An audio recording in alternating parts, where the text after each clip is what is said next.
homeless cat beast girl is forced to enter wolf territory to survive.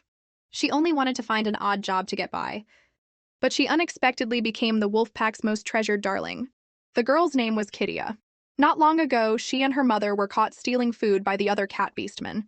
No matter how much she begged, they were determined to cast the mother and daughter out. Her mother was even beaten half to death. Looking at her weak mother in her arms, Kittia's face was streaked with tears, completely lost. Her mother, knowing she didn't have long, used the last of her strength to tell Kittia that she possessed a special power. With those words, she breathed her last. Kittia was devastated, clutching her mother's body. All they ever wanted was to survive, so why did their family have to suffer such a disaster? Kittia dug a grave and buried her mother, then sat alone before the mound of earth, sobbing. First her brother and father, and now her mother was gone too.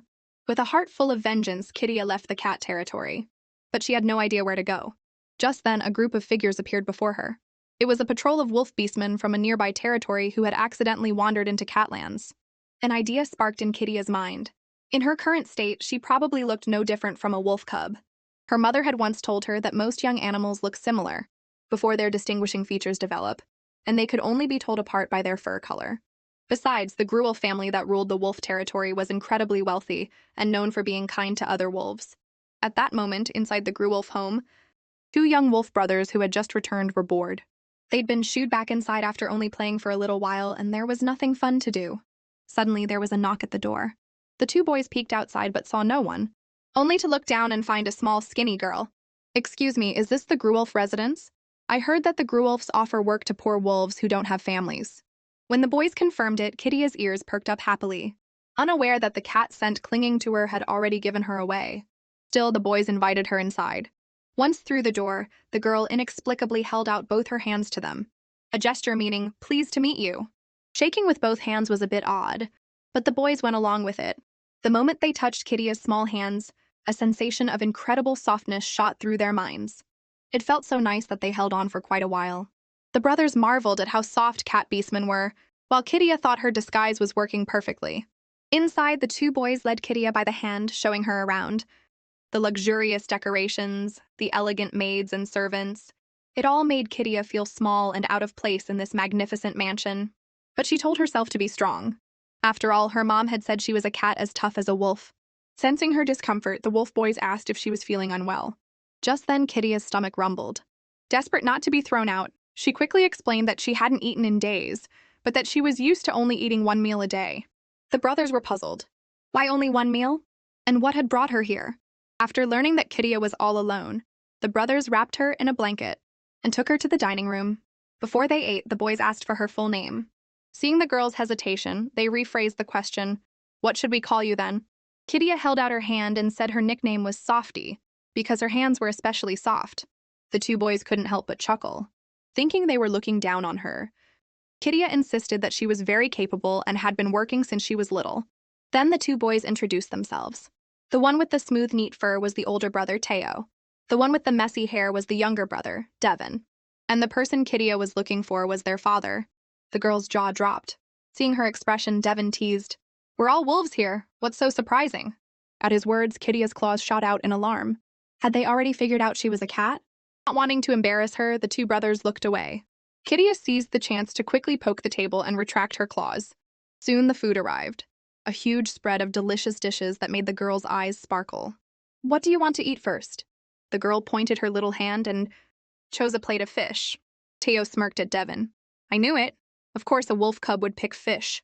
This was the first time Kittia had ever tasted something so wonderful. She never imagined food this good existed. Lost in the moment, her ears perked up and her tail appeared.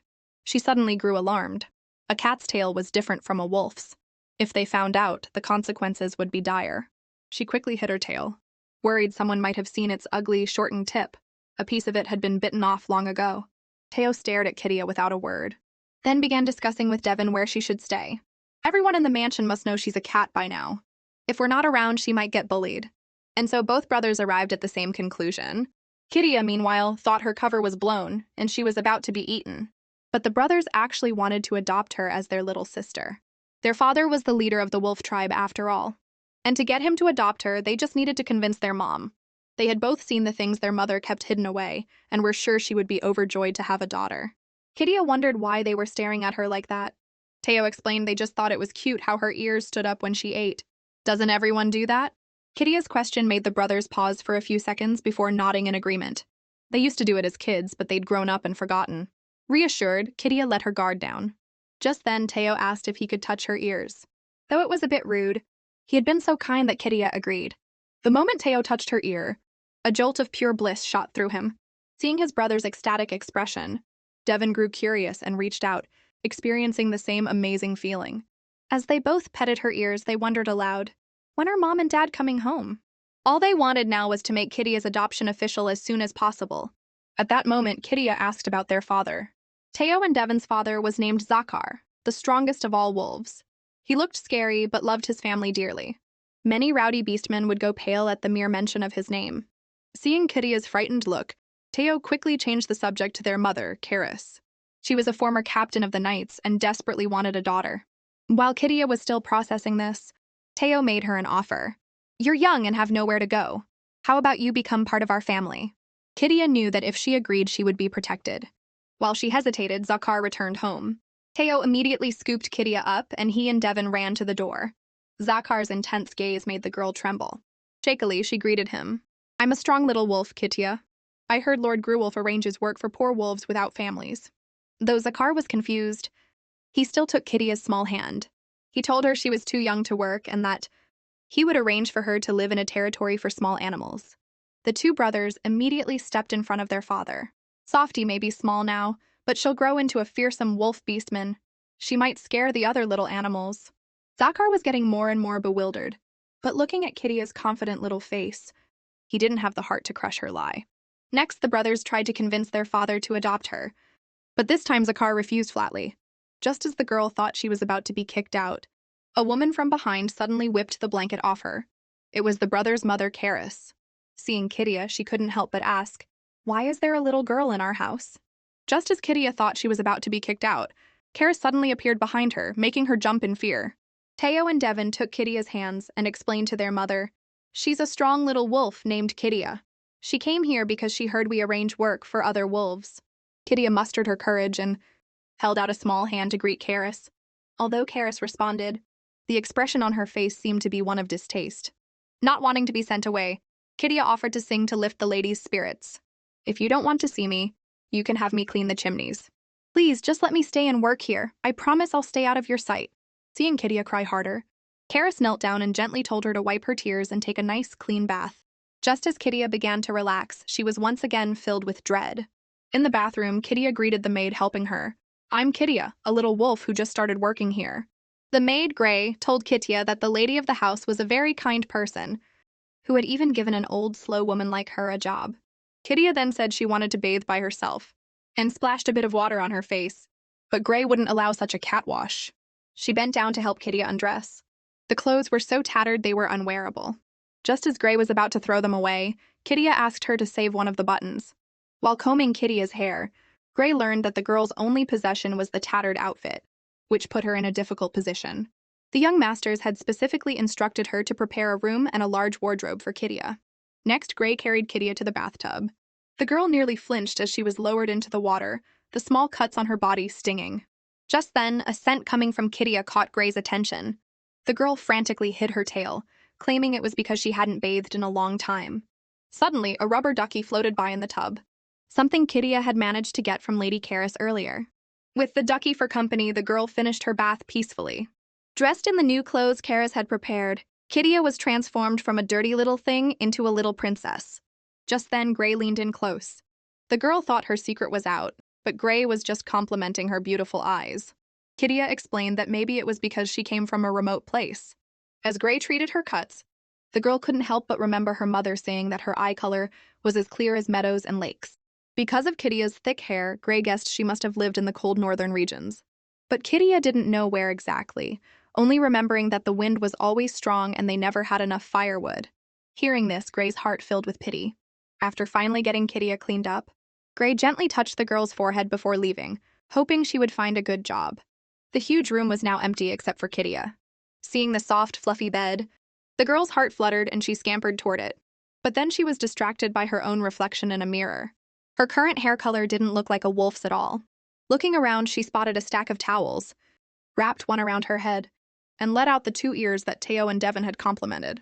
Then Kidia placed the button from her old clothes under her pillow and lay down, thinking how nice it would be to stay here for a few days. Unfortunately, Zakar and Karis didn't seem to like her. With that thought, she climbed out of bed, determined to ask them one more time. Meanwhile, Karis was questioning her sons about what was going on. The two were still grinning, thinking that having a cute little sister would make life in the mansion much more harmonious. Karis was troubled. "Teo, Devon, how could you say something so irresponsible?" she said, her voice rising in anger. She explained that 12 years ago, the blue moon, an object only mentioned in creation myths, had suddenly appeared in the leopard territory. Countless leopards, hearing of the divine object's appearance, flocked to see it, and that was the beginning of the disaster. The magic within the blue moon drove the beastmen mad, causing them to rampage in their beast forms. Now the leopards who possessed the blue moon were experimenting, trying to draw other animals into their madness. If a similar riot broke out among the wolves, no one could guarantee a little cat's safety. But Dad just admitted that Kidia is a wolf. Karis's anger left Zakar speechless, but he knew that his wife was genuinely worried for Kidia's safety. On the night the blue moon's power erupted, he and his wife had fought all night. Of their 3 children at the time, 1 had not survived. Under pressure from their enemies, they had buried their lost child on the spot. To this day, Karis was still consumed by guilt. Just then, Zakar spotted Kidia asleep at the doorway. Every time Karis saw a little girl, she couldn't help but think of her lost child. But that didn't mean she would turn a blind eye to Kidia. She decided to become Kidia's temporary family, protecting her until she could stand on her own. The next day, Kidia woke up happily on her mat, opening her eyes to see Lady Karis smiling down at her. She woke up to Lady Karis smiling at her. Remembering how she had accidentally fallen asleep at the door last night, the girl realized she was in her cat form. She frantically tried to explain, but Karis acted as if she hadn't noticed a thing, laughing that it had been a long time since she'd seen a wolf cub. Kidia let out a sigh of relief, figuring that Karis's frown yesterday must have been because she thought Kidia was too young. Kidia sprang up from the blanket. She had to act like a grown-up, become independent, and avenge her mother. But the next moment, she was being cuddled and petted in Karis's arms, a look of pure bliss on her face. Stroking Kidia's soft little hands, Karis finally understood why Devon called the girl Softy. As for yesterday, she was just in a bad mood seeing how thin the girl was. From now on, she would prepare lots of delicious food to make Kidia plump and healthy. Kidia told Karis that her name was Kidia, but she would be happy if she called her Kitty. On the way to the dining room, Kidia wondered what Karis meant by, "from now on." Did it mean adoption? Or had she just found a job for her? Looking through a window, she realized she didn't look much like a wolf after all. Sooner or later, she would be found out, and then she would have to leave the mansion. Seeing Kidia enter the dining room, the 2 brothers jumped to their feet. They had been worried when they found her room empty that morning, thinking she had already left. Soon, breakfast was served. All of Kidia's favorites, like shrimp and salmon, followed by a giant pudding for dessert. Kidia thought there must be a mistake because Zakar's dessert was just a tiny one. Karis told Kidia to eat up, and that from now on, she could come to this room whenever she was hungry. Remembering how the mean cats had stopped her from eating, Kidia became even more convinced she must look like a wolf, otherwise she wouldn't be allowed in the kitchen. Just then, Karis said that the whole family wanted to form a temporary family with Kidia and asked for her thoughts. Kidia instinctively looked at Zakar, surprised that he, with his indifferent expression, had agreed. After some thought, Kidia refused their kind offer. She couldn't forget her own family, and worried she would disappoint the Gruwolfs. Karis stepped forward to comfort her. "You don't have to force yourself to forget. You can't forget. They will always be with you in your heart, and they would surely want you to be protected and live happily." Seeing Kidia nod in agreement, Teo helped wipe her tears. But she still felt guilty. Her mother was buried in the cold ground while she was about to live such a good life. So, Karis decided to hold a funeral for Kidia's family, telling her that after the ceremony, the animals would go to a happy place. In heaven, Kidia's family would also be happy, so she didn't need to feel guilty. Kidia had never heard of such a thing. She asked Zakar, "In that place, are the streams filled with sliced salmon?" When Zakar confirmed it, the girl finally smiled. Everyone in this family was so kind to her, and it made her very happy. But how would they hold a funeral? Her brother and father had died on a mission in the north. Zakar's expression shifted as if he remembered something. Kidia told him that both of their names were Icarus. Hearing this, Zakar stared at the girl with pity. Kidia, not understanding, was about to change the subject to her mother, when she remembered she was buried in the cat territory. When her mother died, she had been pregnant with 3 younger siblings. Kidia was troubled. Would she have to dig up her mother for the funeral? Sensing Kidia's distress, Karis told her that what mattered most at a funeral was the sentiment and blessings. It would be more meaningful if they put pictures of her family together. Then Teo and Devin took Kidia to their room to get art supplies, while Karis prepared candles and flowers. At the door to the boys' room, a wolf carving on the doorknob startled Kidia. "We're holding your hands so we can't open the door," the brothers said, amused by her fear. Inside, Teo dismissed the maid, telling Kidia that once her household registration was complete, she would have her own servants too. Devin lifted Kidia onto a cushion, noting how light she was, and told her to come to their room for snacks more often. Kidia agreed, but Devin was a little disappointed when she didn't call him Big Brother. Afterward, Kidia began to draw. As she worked, her little tail reappeared, wagging along with the motion of her drawing. The two brothers behind her could barely stifle their laughter. Kidia huffed and explained that this was a common thing for wolf cubs to do. Just then, Karis had a maid bring in some desserts. Although Kidia was still sulking, she reluctantly ate a few. Teo, looking at Kidia's drawing, couldn't help but ask what her family was like. "My mom was very gentle.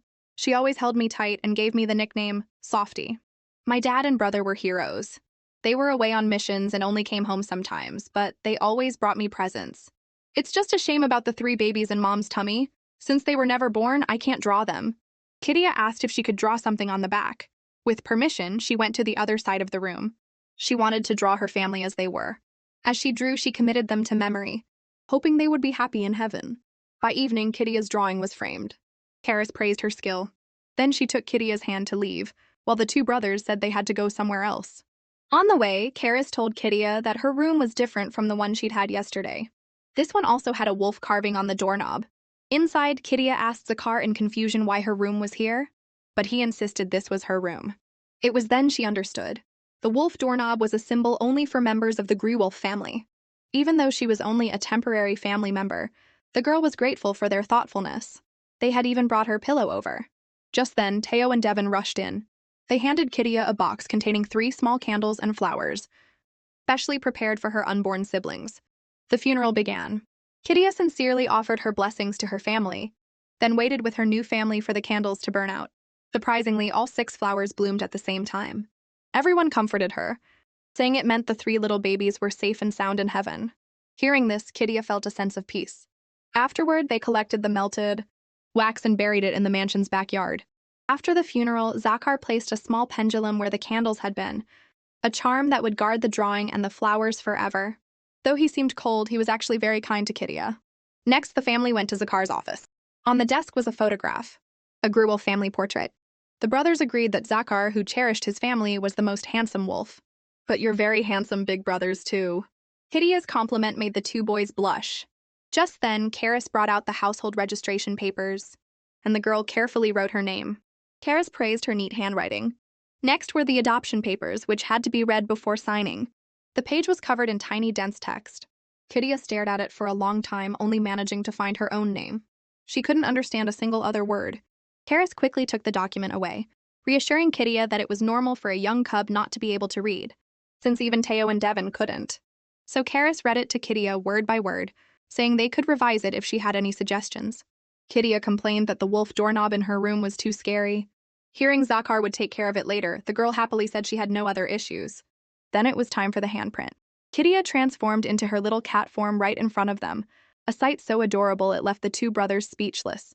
Karis picked Kidia up, dipped her paw in red ink, and pressed it onto the document.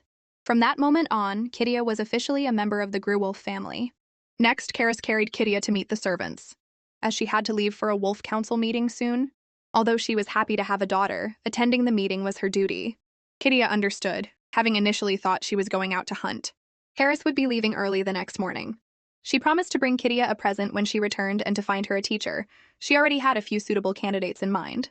Karis then took Kidia to meet the staff. There was the head maid, Flora, the butler, Paul Clinton, the head chef, Mina, and Zakar's right-hand man, Knight Captain Elliot. Just then, Kidia noticed someone in the crowd staring at her intently. The man stepped forward to introduce himself. His name was Clade, the heir to the Fox clan. After his introduction, he questioned Kidia's identity. "The young lady is much smaller than I imagined. Are you really a wolf?" The girl panicked, trying to hide her exposed cat ears. She had heard that foxes had a keener sense of smell than other animals. If she was found out, she might be kicked out. In a moment of desperation, the girl grabbed Clade's hand and bit it. Elliot quickly stepped in to stop Clade from being any ruder. Clade tried to argue but looked up and met Zakar's gaze. He then apologized to Kidia. What Kidia found strange was that the relationship between foxes and wolves wasn't that great. So why was the heir to the Fox clan here? It turned out that because foxes are particularly sensitive to magic, they were temporarily stationed here in small teams to help deal with the leopards. Afterward, Karis assigned Kidia a personal maid. Gray, the one who had helped her bathe yesterday. Kidia was very happy to see Gray again. And so, she said goodbye to the others and prepared to go to bed. At her door, Kidia noticed the wolf doorknob had been changed to a much cuter design. Inside, just as Kidia was about to climb into bed, Gray scooped her up. Upon learning she had to take a bath before sleeping, the girl struggled fiercely.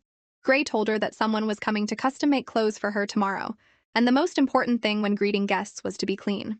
This finally convinced Kidia to reluctantly agree. In the bathroom, Kidia was amazed by the scene before her. Devin and Tio had specially prepared a bubble bath for her. With the company of her rubber ducky, Kidia happily finished her bath. As she was about to sleep, Kidia asked Gray what had happened to the fox beastman that brought them here. Gray said that if the young lady wanted to know, she could ask her tutor, as she wasn't authorized to answer that question. But if she wanted to hear a lullaby, she could sing as many as she liked. Meanwhile, Clade was tossing and turning in his room, unable to sleep. He knew he was crucial to the scattered fox clans, but their sensitivity to magic had attracted the attention of the leopards, which was why he had to temporarily stay with the Gruwolves. Another thing that puzzled him was that everyone must have realized the girl was a cat, and the Gruwolves had no reason to take on such a burden at this critical time. Moreover, the fact that the girl, a cat, dared to bite him made Clade even more suspicious that Kidia was no ordinary cat. Kidia the cat had been adopted by the Wolf Beastman family. The next morning, when the girl woke up, her maid Gray was already by her bedside, praising her for not sleeping in despite her young age. The girl proudly declared, "That's because I'm a grown-up now." Afterward, Gray prepared Kidia's breakfast. Sliced bacon and salmon, delicate pastries, and warm milk. Kidia couldn't believe how lavish her meal was. Back in the cat territory, cats who didn't work didn't get food, and Kidia had started working at the tender age of 3. The thought brought a lump to her throat. She had to eat a lot, grow up quickly, and avenge her mother. After breakfast, Gray trimmed Kidia's hair. Because it was quite damaged, it would be best to cut it all off. The girl flinched, thinking she was about to be shaved bald, but Gray was skilled and only gave her a layered trim, leaving the rest for later. Since there was still some time before the tailor arrived, Gray told Kidia she could go play.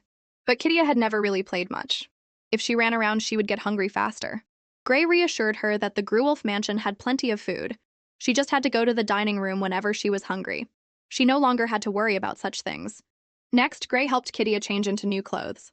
Karis had spent a fortune on them, the budget exceeding the cost of Tio and Devin's clothes combined. And a designer was coming in the afternoon to make custom outfits. Hearing this, Kidia felt a pang of guilt. She was just an adopted daughter, yet the lady of the house was spending so much money on her. Gray told her not to overthink it because seeing Kidia looking so cute would make Lady Karis happy. And since the lady hadn't left yet, Kidia could show her in person. Meanwhile, Karis was giving her final instructions before leaving. "Please take care of Kitty while I'm gone, and don't cause any trouble." Just then, Kidia came running over. Seeing the girl's new outfit, everyone was completely charmed. Learning that Kidia had come specifically to see her off, Karis hugged her tightly, then instructed Zakar to take good care of their daughter, giving him a light kiss on the cheek. Seeing this, Kidia immediately got in line behind Zakar. But after waiting for a while, Karis didn't react.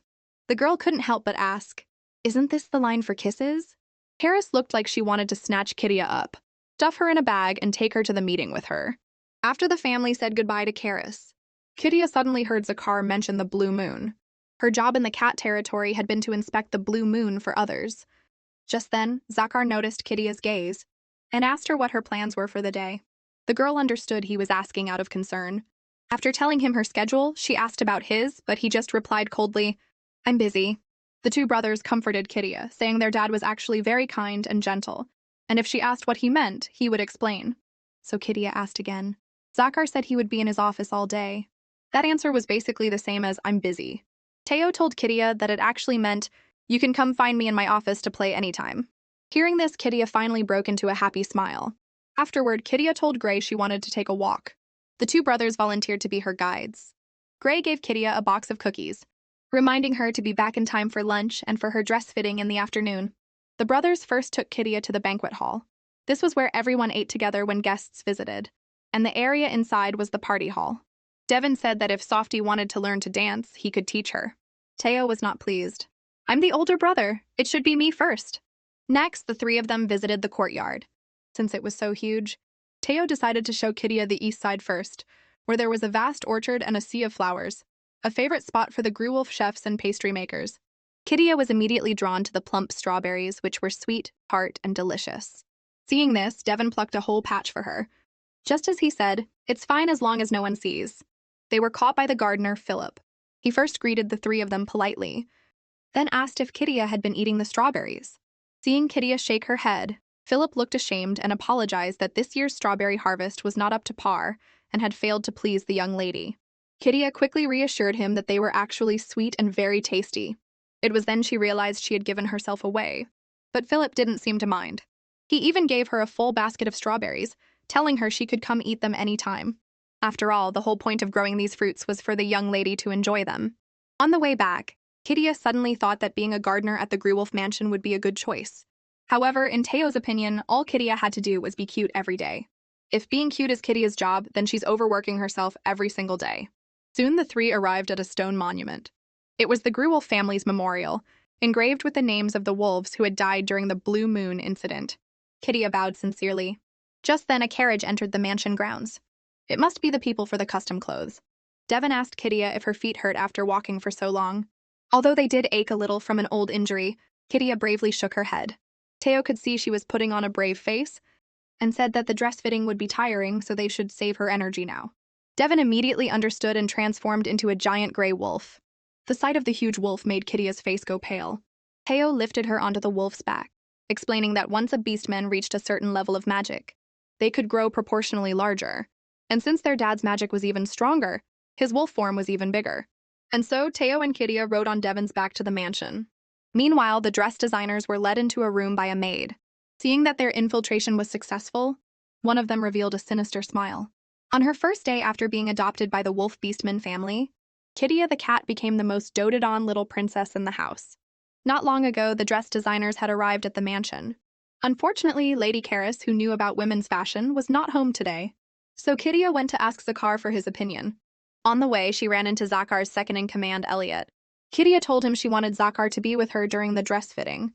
Elliot seemed troubled, explaining that Lord Zakar was very busy today, but he would convey the young lady's wish. In the room, the two designers greeted the maid, Gray. The Vera couple was delighted to be making clothes for Lady Karis. Kidia, thinking they hadn't seen her because she was so small, stepped forward, bowed, and introduced herself.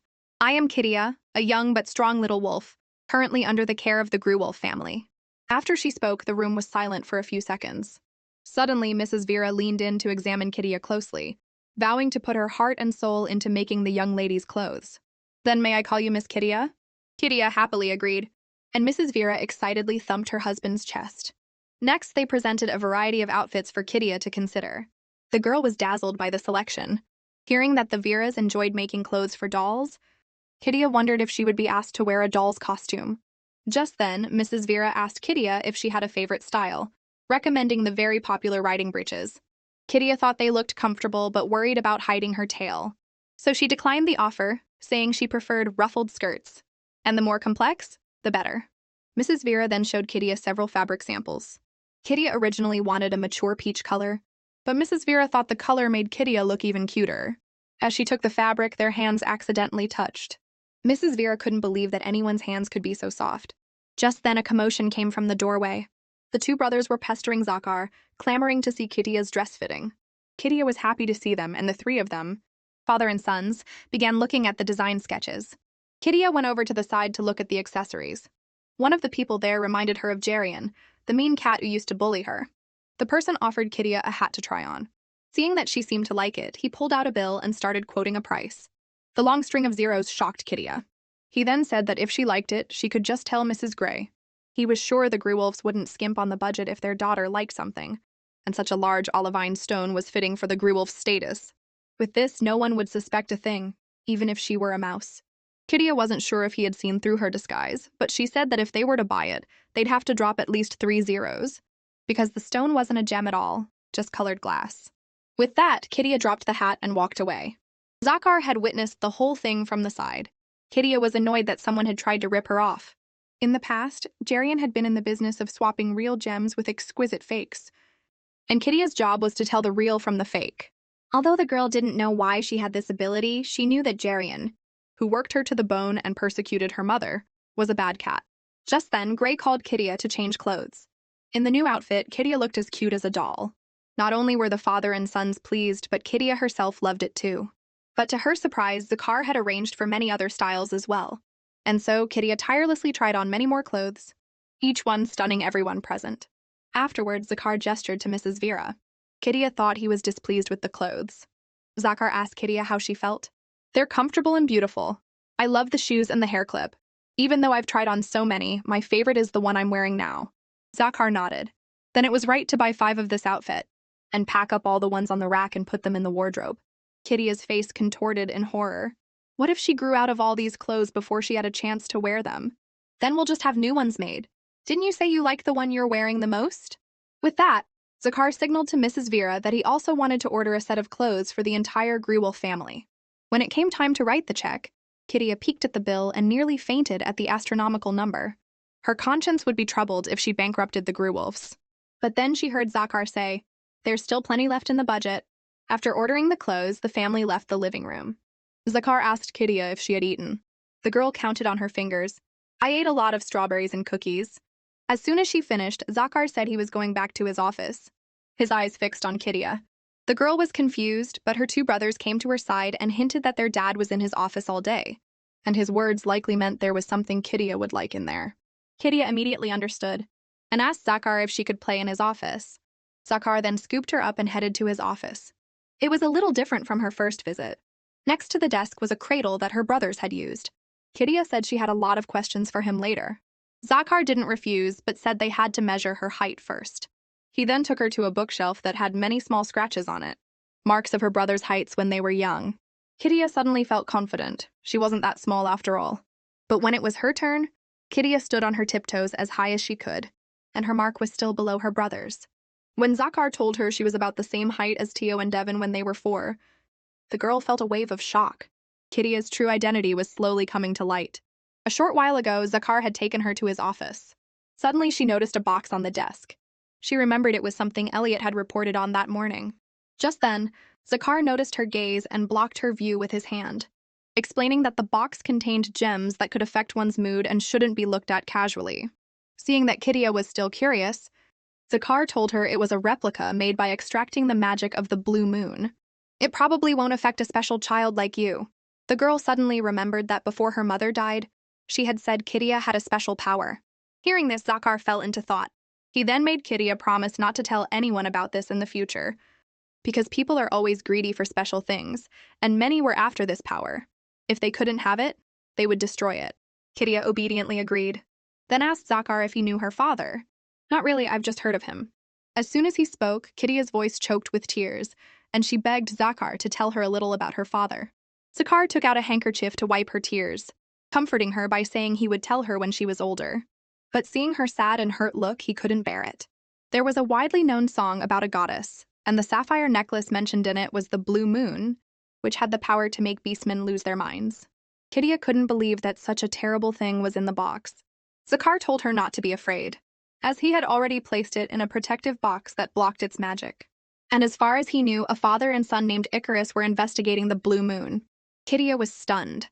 Although her mother had said her father and brother were heroes, this was the first time she had heard that they were investigating a legendary gem.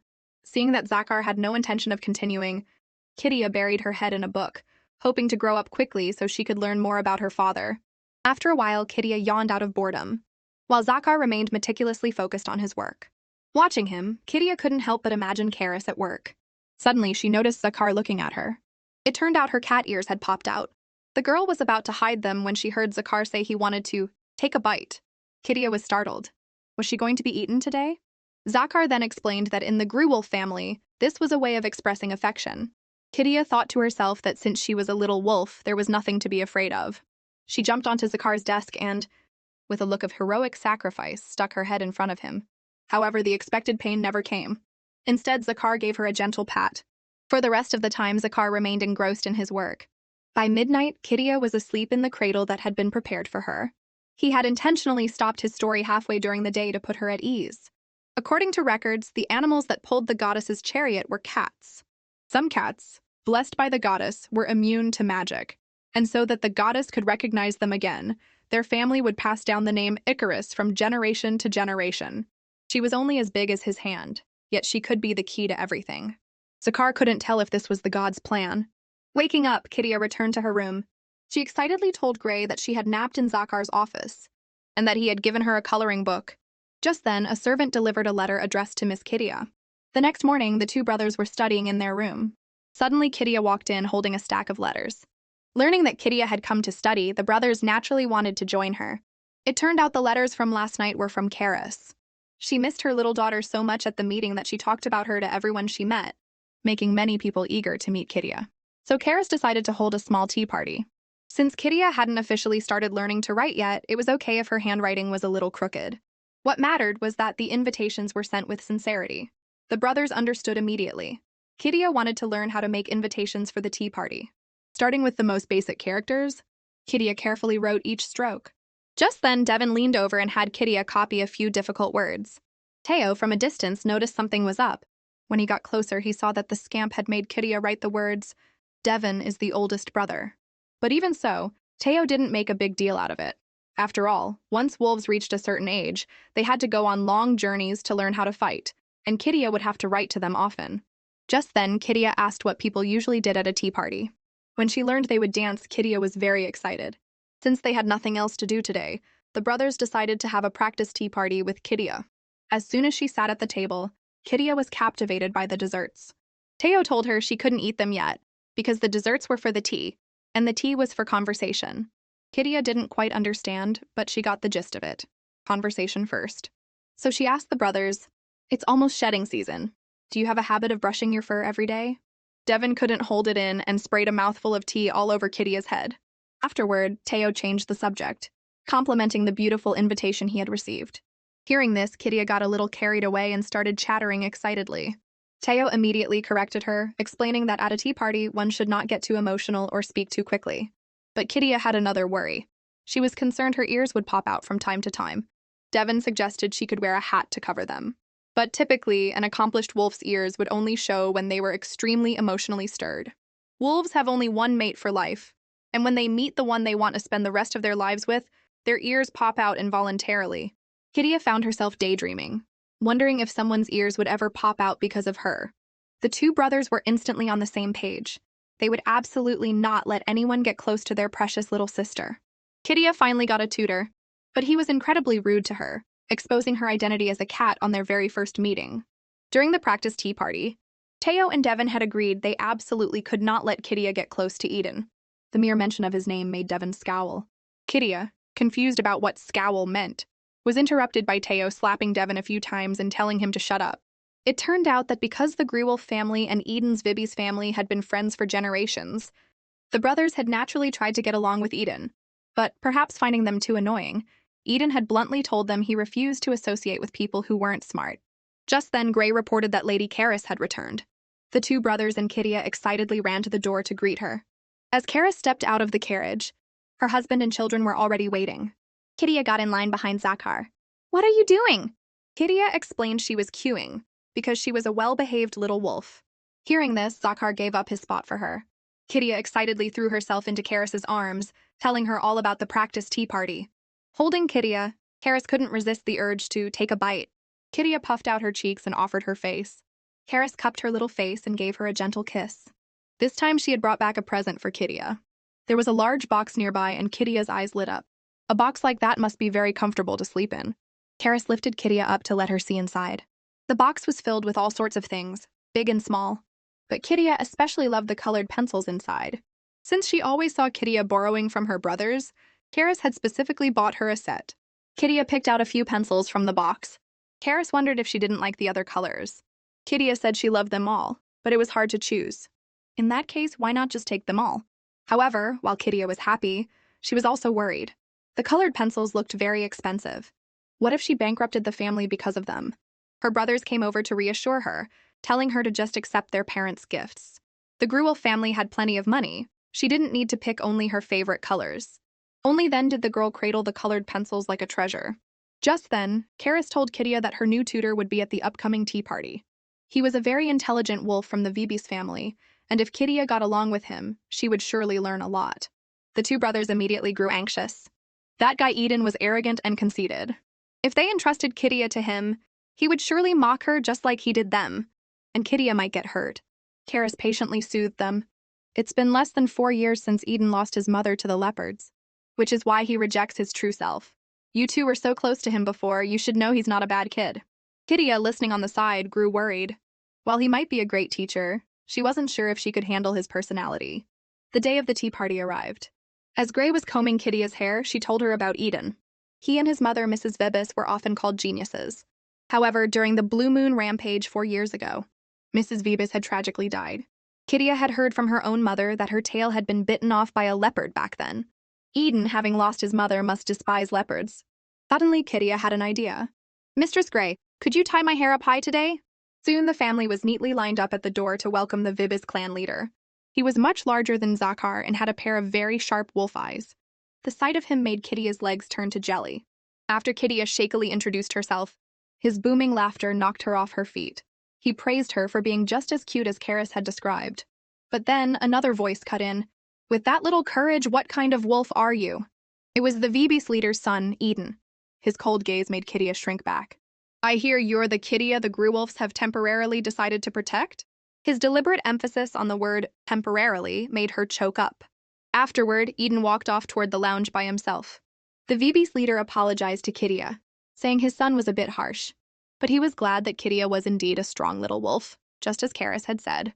When his wife was alive, Eden had been an obedient child. And he used to get along well with Teo and Devon, but he had since closed himself off. It was my idea for him to be your tutor. The leopard's power has been growing recently, and I have to take action again. I was worried Eden would be in danger if I left for a long time, so I hoped he could stay at the Gruwolves as your tutor. Just then, Karis announced it was time for a simple afternoon tea, and asked Kidia to be the hostess of the children's table. Kidia went back to her room, put on a hat, and ran to the courtyard. If her ears accidentally popped out, she would be mocked again. Several maids were setting up, and they were happy to hear Kidia call their names. After asking who was coming, Kidia learned that her brothers and Eden would be there, so she volunteered to help set up. Eden happened to see this, and Kidia happened to spot him from a distance. She greeted him, but he walked past without a backward glance. Kidia asked if he disliked her. I just can't be bothered. An animal as weak as you should just focus on staying alive. Hearing this, Kidia retorted loudly, I'm going to get stronger and avenge my mother. His reply sent a shiver of ice through her. So is that why a cat is trying to blend in with a pack of wolves? Kidia's true form was discovered yet again. The exposed girl tried to argue, but Eden didn't believe her. Kidia wondered how he knew she was a cat when none of the other wolves, not even the leader, had noticed. Everyone was right. Eden was a genius among wolves. But if he exposed her in front of everyone, she would be done for. So, Kidia decided to appeal to his emotions. She had hidden her species and come to the Gruwolves for adoption, all to avenge her mother and the babies in her belly. Why not go back to the cat territory and hide? Wouldn't that be better? Because my mother didn't want me to live a life of hiding in the mountains. Every time I sleep, I can hear my mother's voice. She said that as long as I'm happy, she's happy too. And the Gruwolves even held a funeral for my family, so I decided to stay here and grow up. For a moment, Eden's gaze softened, as if he was remembering his own mother. Kidia seized the opportunity and grabbed his hand. Please don't tell everyone I'm a cat. Eden turned his head, avoiding her gaze. Seeing his hesitation, Kidia pressed on, pitifully claiming to be a weak, helpless little cat who would be eaten by leopards in no time if she were kicked out. Are you threatening me? Kidia jumped up and denied it. Then Eden let out a small laugh and turned to find a seat. Soon the brothers arrived. Seeing Eden, Devon demanded, You're here so early. Are you trying to bully my sister? Kidia, though annoyed by the guy who had just called her weak, insincerely said that Eden was very kind to her. The two brothers found this strange. How could Eden be kind? Kidia, did he threaten you? After a few seconds of silence, Kidia finally denied it, which only made the brothers more suspicious. Devon warned Eden not to try anything with Kidia. Then, the tea party officially began. Teo asked Kidia to introduce the desserts. At this, Kidia perked up. After listening to her, Eden couldn't help but remark, It seems you're quite fond of milk and such. Kidia instantly tensed up, her ears unconsciously pushing her hat up high. Her brothers quickly came to her defense, saying it was perfectly reasonable for a little wolf to like milk. And it was Eden who was being rude by embarrassing others. Besides, their Kittia was overworked from preparing all these desserts. Meanwhile, Zakar and Karis were paying close attention to the children's table. The stoic Zakar reported this to the Vibus leader, who found it normal, saying it was a wolf's instinct to talk to someone they were interested in. Hearing this, the couple immediately became restless. The Vibis leader clarified that he meant Kittia was very cute, point Zakar and Karis wholeheartedly agreed with. But Zakar still kept an eye on the kids' table. Seeing Kittia's aggrieved expression, Zakar instinctively felt she needed his help. The next moment, Zakar teleported over and grabbed Eden's head. "How's the afternoon tea my kitty prepared?" The Vibis leader couldn't help but laugh. He knew it was a father's instinct to keep males away from his daughter, but he never expected Zakar to be like this after only adopting her for a month.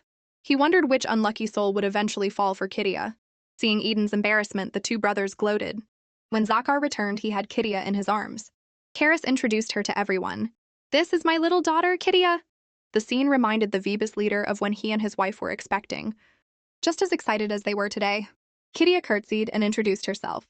Her arrival livened up the atmosphere, and everyone fussed over her, especially the women, who nearly squealed with delight when they touched her small hands. The Vibis leader had originally thought the Gruwolfs were crazy for adopting a cat, but now he saw it was the best thing that could have happened. At evening, Kittia was still happy about the party. Not only did her brothers teach her to dance, but Zakar and Karis also had a painter capture the moment. And Eden hadn't exposed her in the end. But thinking of Eden's stern expression, Kittia felt tired. She couldn't just keep placating him during lessons. Gray asked Kittia what was troubling her. "I'm wondering when I'll grow up. If I were grown up, Eden wouldn't have the nerve to reveal my secret." Gray told Kittia not to be impatient, and offered to teach her some stretching exercises to help her grow.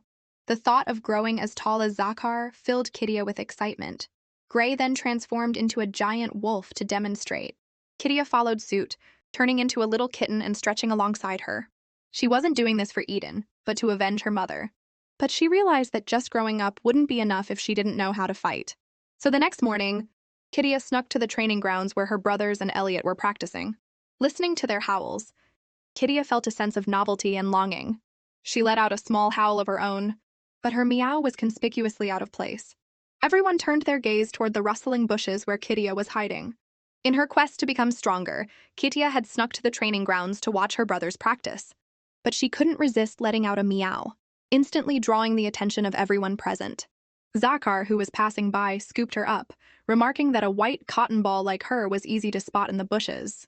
Kittia's sullen expression amused her brothers.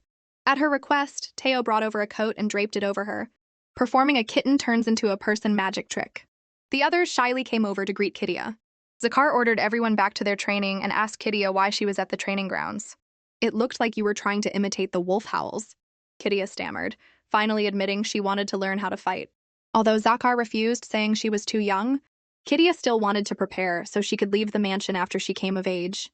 As soon as she said it, the air froze. Kittia wondered if she had said something wrong. Her two brothers said she still had a long time before she was an adult, so why was she already thinking about leaving? After some thought, Zakar asked again if Kittia was serious about learning. Kittia opened her bloody maw, insisting that even though she was young, she had everything she needed, including very sharp teeth. Looking at her tiny teeth, Zakar didn't know what to say. Besides, Teo and Devin train every morning. At that, all three of them pictured Kittia's adorable, whining antics. Afterward, the three of them went to discuss it with Elliot. Kittia's heart pounded with excitement. As expected, Elliot told her to be up early tomorrow. Starting then, Kittia would learn the basics from him. Kittia was thrilled. In a few days, would she be able to teach Jarian a lesson? The next morning, Karis complained that Zakar was making Kittia start martial arts too early, as she wasn't ready. But despite her words, the floor was piled high with equipment she had bought for Kittia. She knew that if Kittia wanted to learn, she couldn't stop her. But the woman who had visited the mansion that day still made her uneasy. A person with close ties to the leopards had brazenly come to their home, and the hat she had given Kittia, upon inspection by Clade, was found to have a tracking and listening spell hidden inside.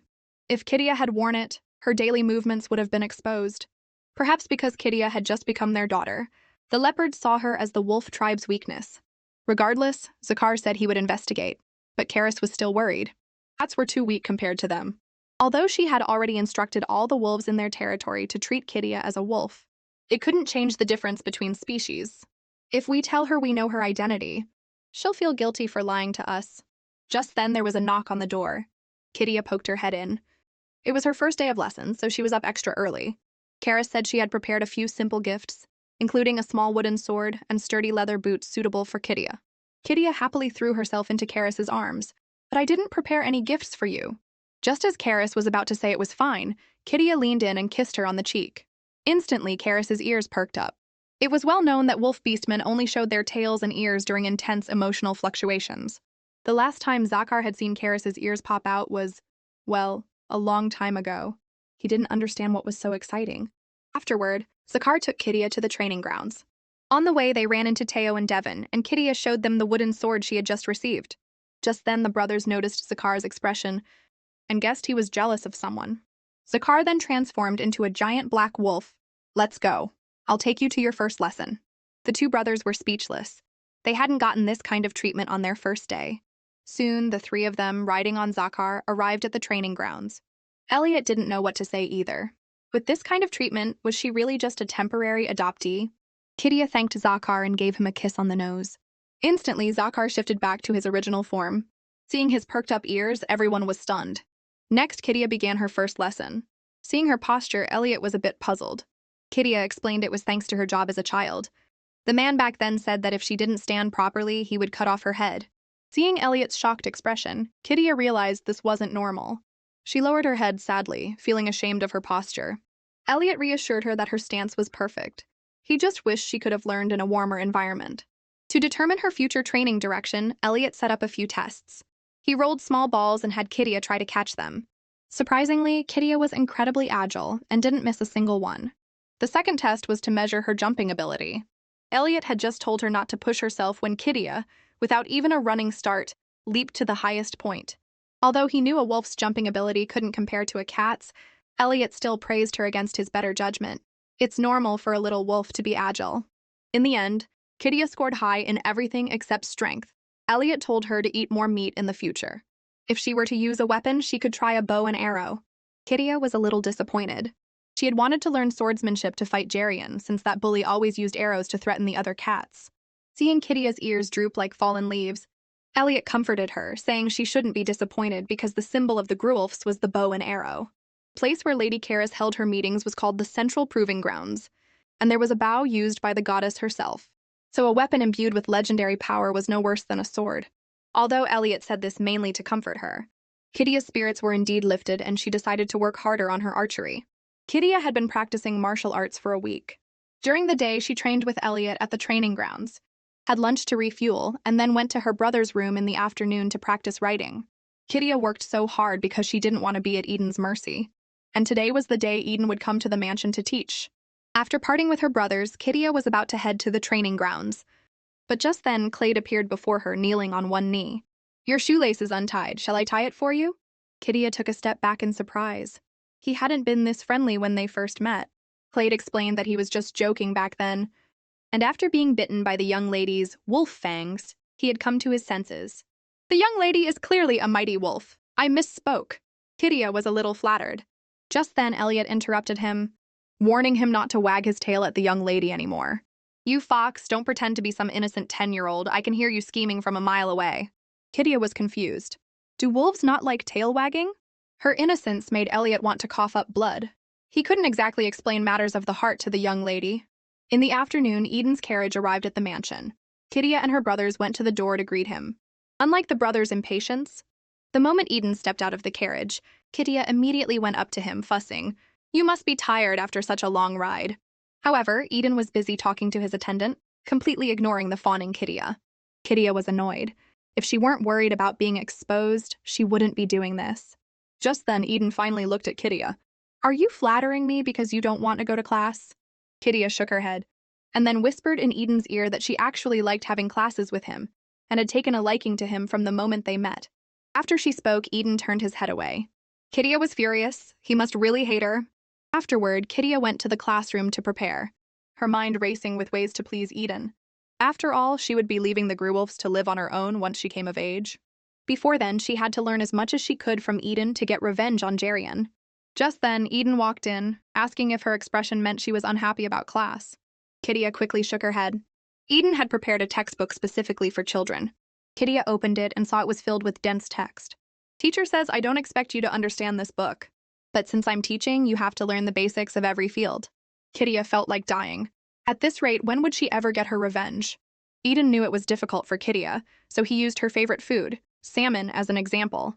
If you have one piece of salmon and I give you another, what happens? Hearing this, Kidia smiled happily. Then I would be very happy. Eden looked out the window helplessly. Then if you have two pieces of salmon and I take one away, what happens? Eden, are you hungry? It's a good thing I have two pieces. Since I was also hungry when I first came to the mansion, I would be happy to share with you. Eden pointed to the side. First, count how many patterns are on the wallpaper. While Kidia was counting, Eden, his face beet red, turned to the window. The young boy was experiencing the first stirrings of a crush. Afterward, Eden assigned Kidia a mountain of coursework. In addition, seeing her always acting like a cat, Eden would also teach her how to grow up like a wolf. Kidia, however, thought she was behaving just fine. Her ears and tail were exactly like a wolf's. Hearing this, Eden was at a loss for words. You said you liked me earlier, right? But wolves don't express their affection so casually. Just as Kidia was about to explain, Eden stopped her. Did you forget what I just said so quickly? What about things like, I want to bite you? That is indeed used often if the other person is really cute. Hearing this, Kidia smiled and said, if you want to bite me, you can do it any time. Suddenly, Eden slammed his hand on the table and walked out of the room. Kidia was dejected. She just wanted to be friendly, but it seemed she had been disliked instead. Meanwhile, the two brothers ran into Eden just as he was leaving the classroom. Seeing him weak-kneed and flushed, they knew something was wrong and rushed into the room to ask Kidia what had happened. Did that guy pull some trick? He didn't do anything like kissing, did he? When Kidia said no, the two brothers breathed a sigh of relief. They huddled around their sister, warning her not to let Eden think he had a chance with her, because wolves are very persistent animals, so she had to be careful. However, even after all their warnings, they still weren't at ease and decided to supervise Kidia's lessons from then on.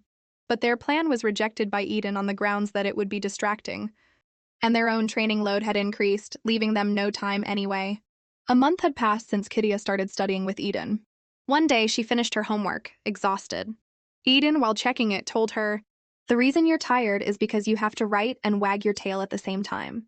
Kidia was happy to have her work praised. She had now corrected her childish way of speaking, but still had trouble with some pronunciations due to her teeth. When she grew up, she would be able to speak clearly. Speaking of growing up, Eden asked Kidia what she planned to do next. By then, Kidia would have already left the Gruwolf mansion. She was going to find her mother's killer and get revenge. What about you, Eden? What do you want to do in the future? After a moment of thought, Eden's expression turned serious. I want to become strong. Hearing that Mrs. Vebis had died protecting Eden, Kidia felt their goals were similar. She comforted Eden, saying that someone as smart as him would surely become very strong. Just then, her brothers, who were supposed to be in class, burst into the room. Kidia, the little cat, accidentally revealed her true form after getting high on catnip. Not long ago, Kidia's lesson had been interrupted by her brothers. Without a word of explanation, they announced they were taking her out for some fresh air, and so Teo carried Kidia on his back to the outskirts. Even then, Eden didn't forget to continue his lesson. He had learned from a recent letter from his father that a young, cunning leopard had taken over as the head of the Leofit family. Once he had settled his family's internal affairs, he would likely make his move. Kidia wondered why the leopards couldn't live in peace with everyone else. Because leopard beastmen have a strong desire for conquest, and with the power of the blue moon, they naturally want to rule over all other beastmen. Kidia's heart grew heavy. It was said that after the incident 12 years ago, the bear beastmen had cut off all contact with the outside world, and the fox beastmen were almost completely wiped out, with only a few finding refuge with the wolves. When the time came, Lord Zakar and Lady Karis would surely fight the leopards to the death. Kidia's own tail had been bitten off by a leopard 4 years ago, and the madness the leopards displayed then was different from 12 years ago. Their aggression seemed to be aimed at satisfying some specific purpose or need. My father said they have allies within the other tribes. Soon, they arrived at the memorial.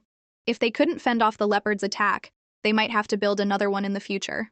The thought of the Gruwolf family getting hurt filled Kidia with hatred. Devon ran over to cheer her up, saying their parents had taken special measures, and the leopard beastmen would never be able to break into the mansion. To stop them, they had planted catnip all over the surrounding hills. As he said this, Devon suddenly realized something. Kidia, who had been sitting on Teo's back, had vanished. After a great deal of effort, the three finally found Kidia. She had already transformed into her kitten form and was rolling around playfully in the grass. Devon frantically picked her up. By now, Kidia was dazed from the catnip. Eden let out a wolf howl to summon a doctor, while the two brothers tried to wake Kidia up. If she was found in this state, they would be in trouble again. Eden was about to flee when Devin grabbed him. There's still a long time before class is over. Is the teacher going to abandon his student? Reluctantly, Eden tried the method his father had mentioned, for sobering up drunks, and carried Kidia to the lake. As if sensing danger, Kidia suddenly bit Eden, then snuggled into his arms, mumbling in her sleep, "Please, just be a little nicer to me." Just then, Devin quickly took Kidia back. The two brothers decided that Kidia was never allowed to drink alcohol again. The next moment, Karis's voice made them freeze. "Can someone explain to me what is going on here?" Seeing Kidia's drooping head, Karis quickly took her from her son. Hearing Karis's voice, Kidia suddenly woke up. She groggily said she was fine, and if they didn't believe her, she could do a kitty dance. With that, Kidia began to dance like a drunkard, mesmerizing everyone present. But before she could finish, she collapsed to the ground with a thud. The doctor's examination revealed nothing serious. She was just asleep. However, the doctor's subsequent whispers made Karis's heart leap into her throat again. Karis glared at the trio of boys and demanded they write a letter of apology by the next evening. That night, Zakar also learned of the incident, and Kidia's condition made him frown. The catnip planted to deter the leopards had been modified. A small amount would leave one intoxicated for 4 whole days, yet Kidia had nearly recovered in just half a day. He then summoned a sleepy-eyed Clade to his office. "I hear you've been quite interested in my daughter recently." Clade was annoyed at being called over in the middle of the night for this, but he still praised the young lady for being very cute. Zakar, of course, didn't believe him, suspecting he had noticed something. So Zakar got straight to the point, asking Clade to look into any records left by his ancestors. This was an ability passed down through generations of the Fox clan.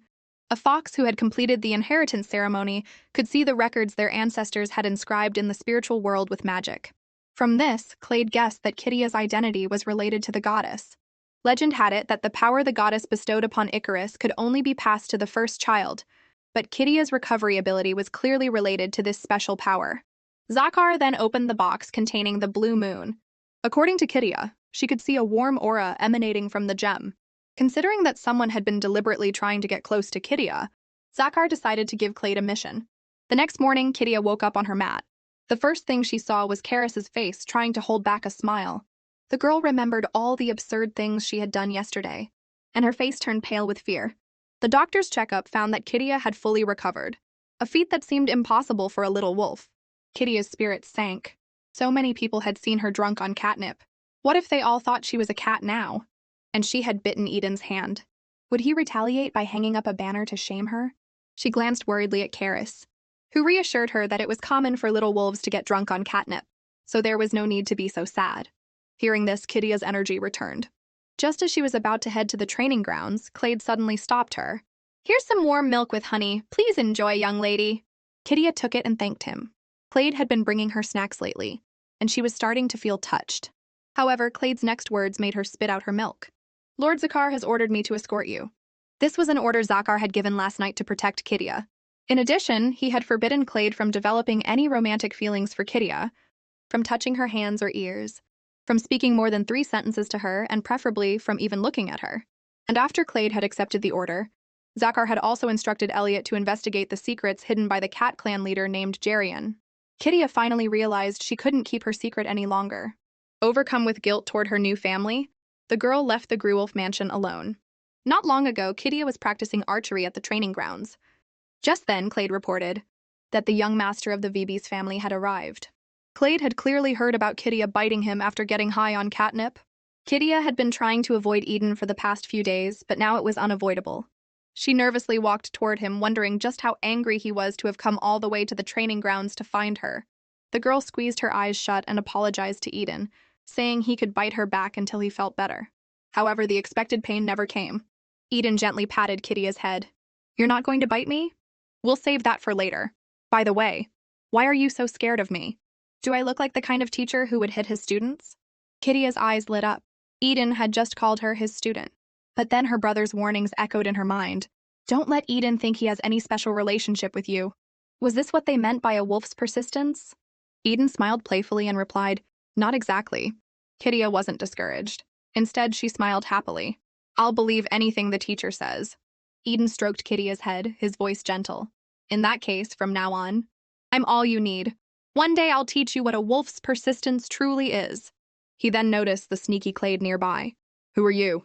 Clade introduced himself as the guard assigned by Zakar to protect the young lady. He stepped in front of Kidia.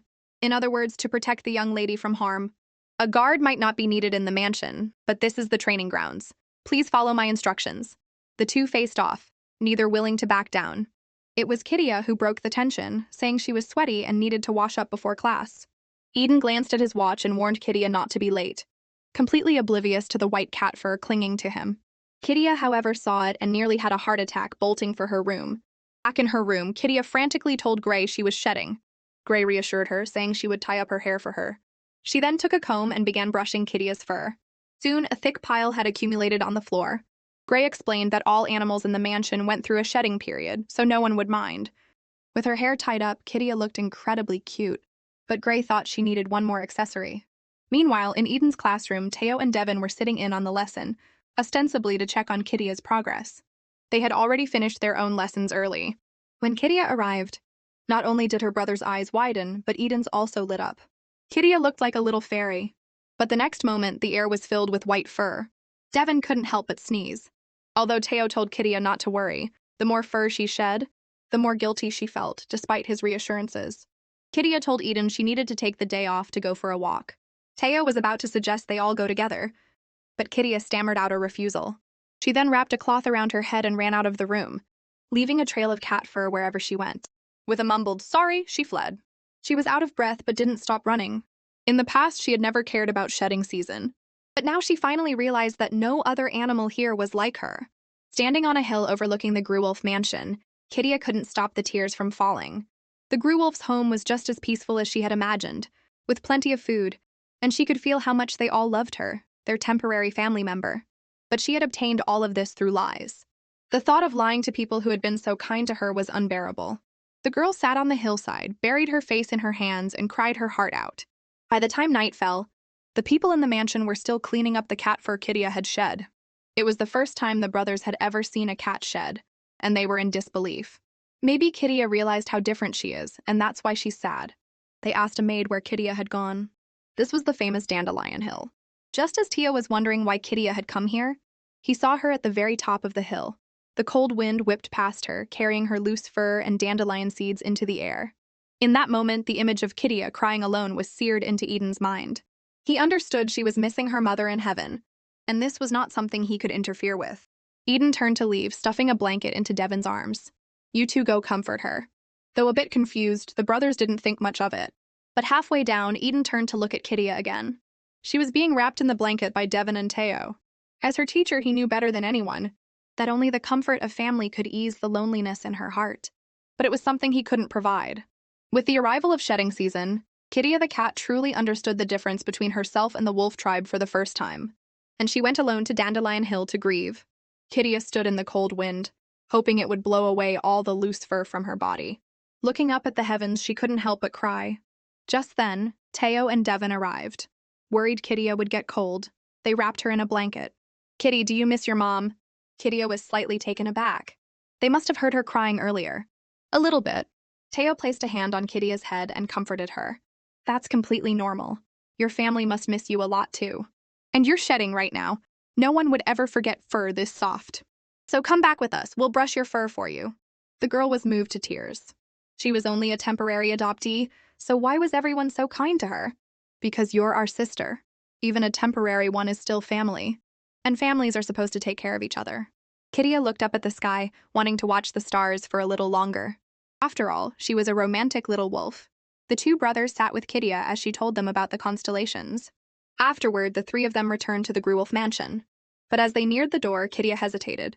Could she really go inside? She had made such a mess with her fur. However, when the door opened, the sight before her was astonishing. Not only the decorations, but everything that could be changed in the house had been replaced with white. And what touched Kidia the most was that the maids didn't blame her at all. Instead, they were worried about whether she had been cold outside. And so Kidia returned to the warm embrace of the Gruwolf family. That night, Karis quietly went to Kidia's room. All three of them had transformed into their animal forms, and Kidia was sleeping peacefully between her brothers. Seeing this, Karis's heart was at ease. In a near-trembling voice, she asked Zakar, "If our daughter were still alive, would it be like this?" Looking at Kidia's happy face, Zakar agreed and pulled Karis closer. In the following days, Kidia returned to her daily studies. In addition to basic writing, Eden also began teaching her about the blue moon. Currently, the Beastmen had not yet figured out how the blue moon was activated, partly because they were only studying replicas. Kidia recalled that Jarian had also mentioned the blue moon often, but Zakar had said the real blue moon was in the hands of the leopards. It was strange that Jarian, who had close ties to the leopards, would talk about it. 4 years ago, it was the leopards who had driven the cats out of their home, forcing them to live in barren lands. And her mother had said that Jarian had been the first to stand up and protect the cats during their retreat, which was how he had become the cat clan leader. Seeing Kidia lost in thought, Eden asked what she was thinking. Kidia was startled. How did you know I was thinking about something? After a moment's hesitation, Kidia asked Eden if there was a connection between cats and the blue moon. That's without a doubt. The blue moon is a sacred relic of the goddess, and cats are the animals that pull her chariot. This is even mentioned in lullabies.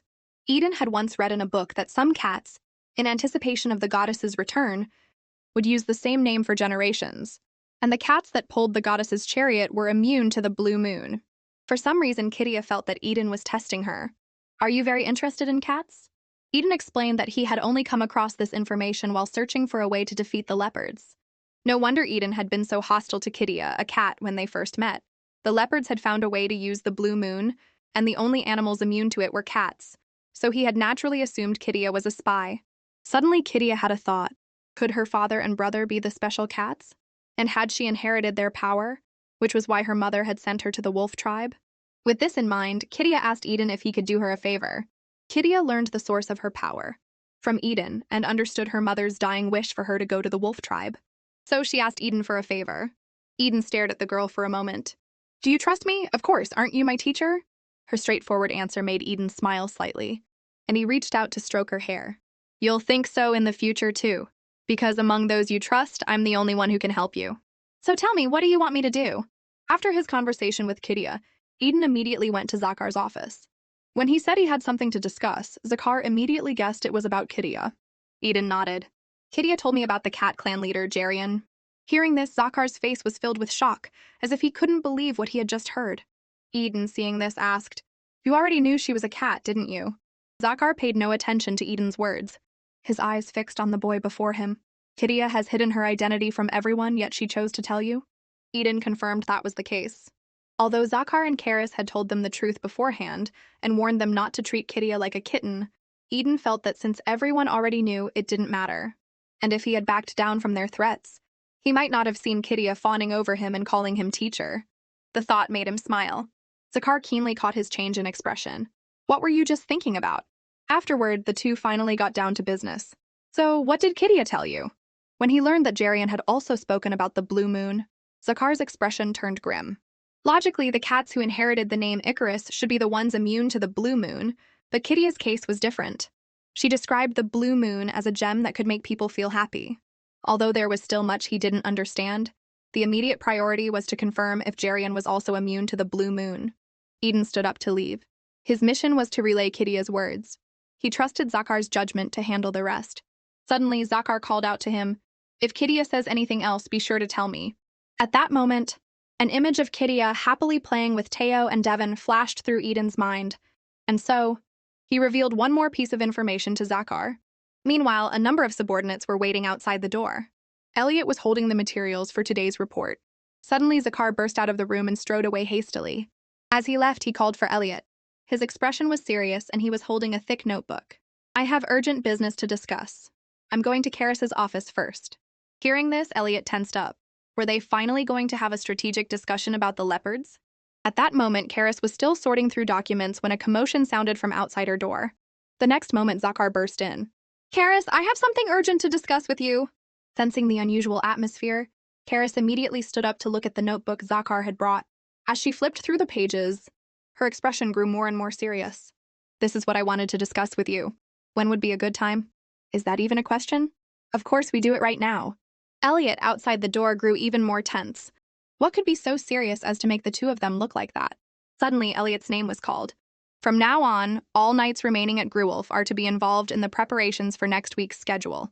And what is next week's schedule? Zakar's expression was grave. Our little treasure, Kitty, is turning 7 next week. Hearing this, Elliot was so stunned he couldn't speak. Was this the so-called serious matter? Kitty the cat was about to turn 7, and the Gruwolf family had entered a state of high alert. That evening at dinner, Kitty was sitting between her brothers as usual. But this time something other than the food caught her attention. Due to the recent shedding season, both Lady Karis and Zakar, and even Eden, were wearing beautiful wolf fur scarves. Only Kitty's shoulders were bare. Suddenly Karis spoke, startling Kitty. "Kitty, I hear your birthday is next week, is that right?" Kitty wondered how everyone knew already. It had only been half a day. After class today, her brothers had come to her classroom to play. So Kitty had suggested they play with a ball of yarn made from her fur. But then she remembered that wolves probably don't play with yarn balls. So she quickly made up a story that someone had told her the yarn ball signified she was turning 7. Hearing this, her brothers got excited and pressed her for the exact date. Cornered, Kitty had to tell them. But she never expected the news to spread so quickly. Karis then asked Kitty what she wanted for her birthday. Kitty was about to refuse, saying she was happy as she was and didn't need any presents. But the look in her parents' eyes stopped her. All little wolves want presents. It's a little wolf's instinct to want a big party. Eden, sitting on the side, couldn't help but smile. This family spoiled Kitty to no end. So Kitty asked for some knitting supplies. Teo wondered if she was planning to make something. Kitty said no. It was to practice a basic skill for when her adoption ended and she had to live on her own. As soon as she said it, the air froze. Devin urged her to think of another gift, like clothes or jewels. Teo agreed, saying she could always sell them later if she didn't need them. But Kitty refused. That was the Gruwolf's wealth. Karis and Zakar exchanged a look, and the table fell silent again. Suddenly, Eden let out a scoff. "I never taught you to worry, but you seem to be doing a fine job of it yourself." Karis then asked Kitty what she wanted to do besides receive gifts. After thinking for a moment, Kitty said she wanted to see the shopping street outside. It had looked nice when she saw it from the hill with her brothers. The two brothers grinned slyly and began to entice Kitty, telling her how much more fun it was outside compared to the mansion. As expected, Kitty happily agreed. Karis immediately understood. "In that case, we'll buy everything we see on the shopping street. And remember to bring the First Night Legion as guards. Since we'll be carrying presents, we should probably bring the Second Legion too." Finally, Kitty's birthday arrived. As soon as she woke up, she went to the place where her parents' portraits were honored. It was her birthday, and she wanted to tell her family she had safely reached the age of 7. She missed them very much, and she gently kissed the button, reminiscing about the memories of her life with her family. Outside, Elliot and Clade were already waiting. Both were happy for Kitty's birthday. Kitty greeted them and took Elliot's hand as she boarded the carriage. As soon as she stepped inside, she was startled by party poppers set off by her brothers. "Happy birthday, Kitty!" The two of them kissed and hugged her. "I can't believe our little softie is already 7. Suddenly, Kitty noticed that her teacher, Eden, was also in the carriage. Eden explained that he was just making sure Kitty wouldn't skip class. "In that case, you'd better wish me a happy birthday, or I'm not listening to today's lesson." Seeing Eden's prolonged silence, Kitty broke out in a cold sweat and quickly backed down, saying she was just kidding. Soon, the Gruwolf carriage departed from the mansion. Karis and Zakar stood on the balcony, watching the procession fade into the distance. "I hope Kitty buys a lot of things she likes this time. Besides the button on the clothes she wore when she first arrived, she doesn't seem to be interested in anything else." With that, Karis pulled out a pair of scissors. "At dinner yesterday, you must have seen that Kitty really wanted a wolf fur decoration, right? If she's the only one without one, she'll feel left out." Zakar, with a look of resignation, recalled Kitty's expression from yesterday, then transformed into a giant wolf, allowing Karis to snip off some of his fur. On her 7th birthday, Kitty the cat confessed her true identity to her family. Not long ago, the Gruwolf convoy had entered the shopping district. Kitty pressed her face to the window, excited by the bustling crowd of wolves on the street. Clade reminded her, "But aren't you a wolf too, young lady?" Kitty froze. At that moment, the carriage stopped. Elliot told them to wait inside while he cleared the crowd. Kitty glanced out the window and saw that everyone seemed very curious about the carriage. Her brothers explained that they were probably all there to see her. Hearing this, Kitty waved to the children her age outside the window. The next moment, Eden drew the curtains and briefed Kitty on the shopping etiquette. Kitty asked excitedly, "How do you shop?" Her question stunned everyone. Had Kitty never been shopping before?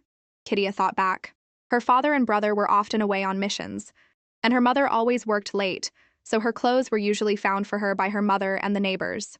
Helplessly, Eden told Kitty to just point out anything she liked to Elliot, who would charge it to the Gruwolf's account. Clade, as her guard, also had a few instructions. "If you sense the blue moon's aura while shopping, immediately get down and silently count down from 100 in your head. That's just enough time for the knights to capture anyone driven mad by the blue moon. Also, if you get separated, remember to howl to let us know your location. Finally, Elliot finished clearing the way and opened the carriage door. All right, young lady, you can start shopping now. The sight of Teo leading Kidia out of the carriage by the hand caused a stir among the crowd. It seems the young lady is getting along very well with the young masters. Even the young master of the Vibis family is here. Just then an old man muttered, "But even so, she's not a wolf." The people around him immediately clamped their hands over his mouth. Have you forgotten Lady Karis's orders? Kidia walked down the street under the watchful eyes of the crowd. Everyone was smiling and applauding her arrival. Touched by their warmth, Kidia waved back, unaware that this was all prearranged by Karis and Zakar. Her first stop was a knitting supply store. Seeing the dazzling array of colorful yarn balls, Kidia's eyes lit up, and she let out gasps of amazement. Her brothers asked if she liked them all. Kidia nodded, her gaze darting between the yarn balls. But it's so hard to pick a favorite. Devon gave Elliot a subtle nod. By the time Kidia had chosen one yarn ball and was ready to leave, Elliot had already ordered the knights to clear out the entire store. Meanwhile, a group of black-robed figures was watching their every move. I never thought the wolf tribe would deploy so many knights just to protect that cute little lady. Kidia's special treatment immediately caught the woman's attention. She held a replica of the blue moon in her hand. If you and your blue moon frenzy get close to that cat, it should be very painful. But if she is unaffected, then kidnap her. Under the influence of the blue moon, the black-robed figures were in agony, with no room to refuse. At that moment, Kidia and her brothers were still enjoying their shopping trip, completely unaware of the black-robed figures closing in on them from behind. It was Clade who first noticed something was amiss, sensing a faint aura of madness approaching them. Elliot signaled his knights to take action. But by then, the black-robed figures were close enough to affect Kidia. But to everyone's surprise, what Kidia felt was not pain, but joy. Elliot and Clade were stunned. They had never heard of anyone becoming happy under the influence of the madness. Just then, Elliot located the black-robed figures in the crowd. The knights, coordinating with Clade's magic, subdued them one by one. The mastermind, however, had blended into the crowd. After witnessing the scene, she could barely contain her triumphant laughter. I've never heard of a cat reacting like that. Of course the Gruwolfs wouldn't adopt an ordinary cat. With that, the woman left to report this news to her superiors. Clade was about to check their identities, but when he lifted their hoods, he froze. The beastmen controlled by the blue moon were, without exception, all foxes. By now, Kidia's countdown had finished. The first thing she saw when she opened her eyes was a trembling, pale-faced Clade. Just as she was wondering what had happened, one of the fox beastmen suddenly broke free from Clade's restraints and charged straight at her. Only Devon sensed the danger and tried to shield her, but it was too late. The man snatched Kidia and leaped into the air. Seeing this, Elliot quickly ordered his knights to give chase. But he was a fox beastman, using magic to fly, and he quickly distanced himself from the knights. Kidia panicked. If this continued, the knights might not be able to find her. Suddenly, she remembered what Clade had said about howling to signal her location. But the man seemed to read her mind and sneered, "Are you going to meow? I know you're just a stray cat, kicked out of your territory for stealing food." Despite his words, Kidia let out a loud cry. If she didn't do something now, she would be captured. The next moment, the man was knocked out of the sky. From the smoke, two figures slowly emerged. Kidia opened her eyes to find herself in Karis's arms. "Thanks to your cry, we were able to come and save you. You've gotten much louder now that you're 7. Zakar dragged the fox beastman over, but for some reason his hair seemed much thinner. "I had a bit of a haircut. Does it look scary?" Kidia shook her head frantically, but her expression betrayed her. By then, her brothers had arrived. They immediately checked Kidia for injuries. Elliot apologized profusely to Kidia. "I will interrogate the foxes thoroughly and make sure this doesn't happen again. And thank you for your brave cry, young lady." Remembering the fox beastman's words about her being a stray cat, Kidia felt a sharp pang in her heart. It was nothing, I'm a wolf after all. Seeing that Kidia seemed a bit shaken, Karis gave her the wolf fur scarf as an early birthday present. Kidia was at a loss for words at the sight of the beautiful wolf fur. Karis explained that since Kidia seemed to want it so much, she had decided to give it to her for her birthday. It was then that Kidia understood why Zakar's hair was shorter. Looking at his thinned fur, she couldn't help but tug at the thick wolf fur on her own shoulders. Kidia's voice choked. "What's wrong, Kitty? Don't you like the present?" Karis's concern broke through Kidia's last line of defense, and tears streamed down her face. Someone like me doesn't deserve such a nice gift." Everyone rushed to comfort her, trying to stop her from saying what was coming next. But Kidia, through her sobs, finally told the truth. "Because my mother was a cat. And so are my father, my brother, and I. My mother was pregnant, and we hadn't eaten for days, so I stole some food from the granary. But in the end, we were both kicked out. I'm so sorry for tricking you into thinking I was a wolf. I don't deserve such a nice gift. Kidia closed her eyes in despair and spoke word by word. Even if I get kicked out, I don't want to lie to such kind wolves anymore. I don't want to deceive you just to get revenge for my family. Karis's voice trembled as she called Kidia's name. Just as Kidia braced herself for a scolding and expulsion, the first thing she felt was Karis's warm embrace. You don't have to say anymore. We adopted you not because you were a little wolf, but because you came to us that day, so tired and weary. Kitty's mother did nothing wrong. Parents will do anything to protect their children. The circumstances were beyond her control, so you don't have to feel guilty at all. As Karis comforted Kidia, the knot in her own heart, which had been there for years, began to unravel. I'm so glad you're safe. Happy birthday. Kidia, though still crying, broke into a radiant smile. The villains had discovered Kidia's powers. Just as she was about to be kidnapped, Karis and Zakar arrived in the nick of time to save her. To comfort the frightened Kidia, Karis gave her her birthday present early. This act of kindness, however, filled Kidia with guilt and anxiety, and she confessed to everyone that she was a cat. She expected to be scolded and cast out, but to her surprise, no one cared about her identity. Afterward, Karis carried Kidia and continued to stroll through the shopping district. The two brothers were not pleased that their mother was hogging Kidia all to herself. Just then, Kidia was distracted by a noise behind her. Following the sound, she saw Zakar scolding Clade for his negligence. Even if the leopards have turned the fox beastmen into their pawns, you should have done your duty. If you hesitate every time this happens, we wolves can't help the foxes either. Every word from Zakar weighed heavily on Clade.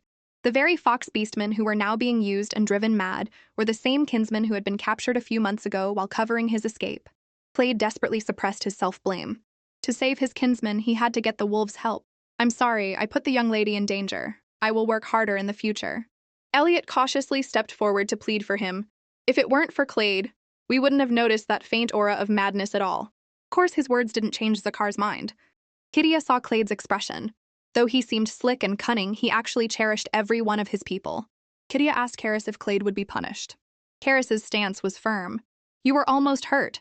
This matter cannot be simply overlooked. The next moment, a soft voice came from her arms. Kidia pleaded with her big eyes. But it's my birthday today.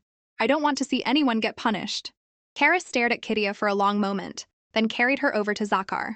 Prompted by Elliot, Zakar looked at Kidia in confusion. His fierce face scared the girl, but Kidia still mustered the courage to plead for Clade. You don't want him to be punished? Because Clade already did his best. If someone I cared about became my enemy, I would hesitate too. Hearing this, Zakar nonchalantly glanced at Clade behind him. Let's just pretend I never said any of that. With that, they left Clade behind. As Clade stood there, stunned, Kidia peeked out and quietly whispered, "Thank you." Clade numbly nodded. Was that little cat girl actually thinking of him? Since coming to the Grewolves, Clade had seen all acts of kindness and concern as transactional dealings between tribes. But now Kidia's simple kindness had inexplicably touched his heart. Without realizing it, Clade's fox ears popped out. And Eden, who had witnessed everything from a distance, felt a strange twinge of annoyance. Back at the Grewolf mansion, everyone immediately prepared a birthday party for Kidia. She had never seen such a large cake before, and her eyes lit up. Suddenly, a familiar scent caught her attention. They even had the soup that was only served on a cat's birthday. Learning that Karis had specially ordered the kitchen to make it, Kidia's nose tingled, and she eagerly slurped down the blissful cat soup. Just then, her brothers brought out their birthday present. Inside were 3 little piggy banks. To help Kidia have her own independent funds, the brothers had put a lot of gold coins in them beforehand. But Kidia didn't know this. Could piggy banks make money? Devin started spouting nonsense. Because pigs always eat little and get fat, so if you put a little money in, it'll turn into more money. Kidia was still skeptical and asked Eden if it was true. Eden, though annoyed by the twins, played along. This is a wolf's den, after all. If the little pigs knew, they would work hard to make their own money. Sensing the piggy bank's fear, Kidia quickly comforted them, saying these were all good wolves and wouldn't force them to give up their money. Just then, Eden also presented his gift. It was a hat of the same style as the one Kidia had lost when she was kidnapped. Didn't you lose one earlier? Happy birthday? Kidia was so happy she immediately put on the hat. Meanwhile, the Grewolves shot Eden unfriendly glances, all deciding to keep a close eye on him. After dinner, Karis changed Kidia into one of the custom-made dresses from a few days ago and had a painter create a portrait of them. The painting was hung in the center of the mansion. Although the composition included 2 adult wolves, 2 wolf cubs, and 1 kitten, it was, by all accounts, a picture of a warm and loving family. The little kitten Tia had actually made a secret promise with Eden. After Tia's 7th birthday, the Grey Wolf estate became busy once again. In order to understand the power hidden within Tia, Karis and Zakar decided to use the unlucky Elliot for an experiment. They tied Elliot to a chair and used a replica of the blue moon to force him into a frenzy. Based on Elliot's strength and the blue moon's properties, he was calculated to be under the influence of the madness for at least a week. However, the couple only cared about Tia's safety. "Tia, if you feel any discomfort or a headache, tell me immediately, and I'll take you away from here." Tia looked toward Elliot, and a warm, gentle light began to radiate from her body. With just this simple approach, Elliot's condition had already improved significantly. Karis couldn't believe her eyes when she saw this. At that moment, Tia asked to get a little closer. So Karis carried Tia and cautiously walked toward Elliot. The girl gently placed her hand on Elliot's head. The previously blank-eyed Elliot instantly regained his senses, showing no signs of discomfort or headache. He even felt that his condition was better than before he was infected by the madness. Tia said, "Just now, when I put my hand on him, that warm light suddenly disappeared." Just to be safe, Karis asked about the secret code they had agreed on before the infection. Elliot thought carefully for a moment. "Are you talking about introducing me to a beautiful and kind female wolf?" As soon as he finished speaking, Karis completely ignored him, turning instead to praise Tia for her powerful ability. "With this, in the future, you'll be able to directly dispel the madness of beastmen affected by the blue moon. This is an ability that has never been mentioned in any book before. Perhaps this is the special power your mother was talking about." At the mention of her mother, Tia's mood grew heavy again. Did she really have the ability to stop the leopard's plans? Karis did her best to give Tia confidence, but she couldn't make this public. "If your power is too great, you'll become a target for attacks. We asked Elliot for help with today's experiment because he is trustworthy." Then Tia remembered the fox beastman from before. Karis told her not to worry. "Thanks to your power that woke him up, his body is gradually recovering now, and he's continuously providing us with intelligence. Though we don't know if he's cooperating because of Creed." Hearing this, Tia said excitedly, "I want to save the rest of those fox beastmen. That way the foxes will like me, and maybe when I grow up I can settle down in the foxes' territory." Upon hearing this, Karis and Zakar both fell silent. They leaned in close to Tia and urged her to think clearly. There is no land in this world more suitable for living than Grey Wolf. Even when you become independent in the future, you must settle down here. Under their intense pressure, Tia could only nod in agreement. A few days later, Grey Wolf welcomed the first snow of the year. According to tradition, at the end of the year, the wolf pack had to go to the central training ground to hold a memorial service for the fallen wolves. Tia and her brothers were left in charge of looking after the house. Suddenly, Tia remembered that Eden's mother had also been killed in a leopard attack. The girl turned around and walked toward the kitchen. The maids told her that today's menu included delicious salmon sandwiches. Although it sounded tempting, Tia held back, asking only for a glass of milk and a bag of cookies. After the maid baked the cookies, Tia thanked her and was about to leave when the maid suddenly called out to her, "Miss, there's a hair on your clothes." The girl didn't pay it much mind and waved goodbye. Little did she know, the maid had another purpose for taking her hair. This person was the mastermind behind the recent attempt to abduct Tia, the second in command of the leopard tribe, Sigmund. With the cookies in hand, Tia hurried to Eden's room. She knocked on the door. "It's Tia. Is Mr. Eden there?" When Eden came out, Tia's initial joy instantly vanished. Eden's eyes were red, clearly showing that he had been crying just moments ago. The thought of Eden's sadness made Tia feel sad as well. Left with no choice, Eden had to bring Tia into the room. If Theo and Devin saw her, they would cause trouble for him again. Eden handed Tia a handkerchief. "I wasn't crying, so there's no need for you to cry either." Tia immediately handed him the cookies. Eden stared at the bag of cookies for a long while before asking, "Did you give this to that guy, Creed?" Although she had questions, Tia explained. "Creed left early this morning with the adults for the central training ground, so this is specially prepared for you, Eden." Seeming satisfied with this answer, Eden gradually relaxed. "I'll eat it later, you can go now. But what if you start crying again after I leave?" "I told you I wasn't crying. Ever since your identity was revealed, you've gotten bolder. But your eyes are clearly wet." Tia's words completely shattered Eden's psychological defenses. He wiped the corner of his eyes with the back of his hand and sat there in silence. Seeing Eden's grief, Tia decided to comfort him properly. She leaned her head on Eden's shoulder and carefully asked about his mother. Eden only remembered that his mother was a genius of the wolf tribe, so he also wanted to inherit the title of genius. Although his memories were blurry, He remembered that when he was young, after she read him many books, his mother died in a leopard attack. It was Tia's first time hearing Eden speak about himself. She too had experienced that kind of empty, painful feeling. At that thought, Tia suddenly jumped up and hugged Eden. Mom said that doing this makes you feel better at times like this. Next year, I will continue to stay by my teacher's side. Eden stroked Tia's hair. What about the year after that? I will be here the year after next, too. I will stay by your side forever. Actually, Tia was only thinking about staying until she became an adult and left the estate. But Eden clearly didn't take her words lightly. You're the one who said you'd stay with me forever. From now on, you can only make such promises to me alone. Unaware of how seriously the wolf tribe took promises, Tia happily agreed. From that moment on, the way Eden looked at Tia became increasingly gentle. The next day, Grey Wolf was covered in a thick layer of white snow. Tia and her brothers played in the courtyard. While they played in the snow, Eden read a book alone in his room. In the past, whenever it snowed, Tia would build snowmen with her mother. This year, to fulfill the usual task, Tia and her brothers built the entire Grey Wolf family out of snow. Finally, Tia made a small snowman of herself and placed it among the 4 large snowmen. At the moment Karis hugged her and told her she knew she was a kitten, Tia believed that this place truly belonged to her, a little kitten. Tia and her brothers built a few snowmen in the courtyard. That evening, as soon as Karis and Zakar arrived home, they were immediately drawn to the prominent snowmen. Seeing the small snowman, Karis instinctively thought it was Tia. But upon closer inspection, she realized that this small snowman did not resemble a kitten. It turned out that Tia had sculpted Karis's deceased daughter. Just as Karis was feeling sorrowful, Tia's call interrupted her. Karis wondered where Tia was going so late. And the girl excitedly explained that she couldn't sleep, so she wanted to come out and continue building snowmen. My brothers and I made all these snowmen. Do you like them, Karis? Seeing the tears gathering in Karis's eyes, Tia buried herself deeply into Karis's embrace.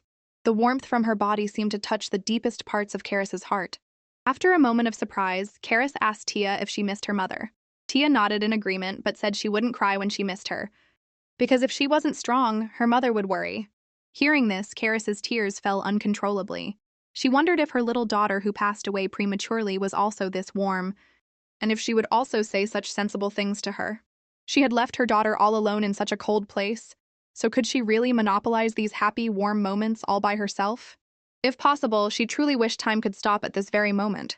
However, things didn't go as she wished. After a period of happy life, Tia learned to read and write accompanied by her brothers. Eden took a carriage back to his own territory, while Creed became the leader of the Fox Beastmen.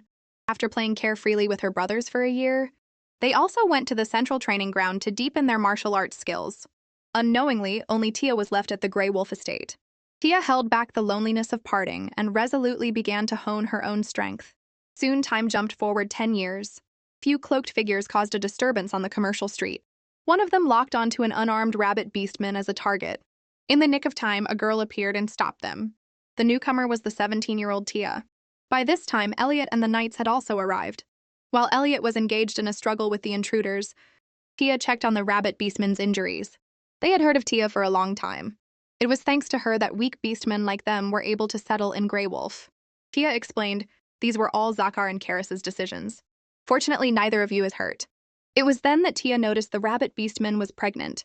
Tia was momentarily touched by past memories, her mother's image resurfacing in her mind. Fortunately, she managed to protect them this time. Afterward, Elliot tied up the intruders from the bustling street. Tia reached out her hand toward them, and a warm, magical energy instantly spread out. Within moments, the intruders regained their composure.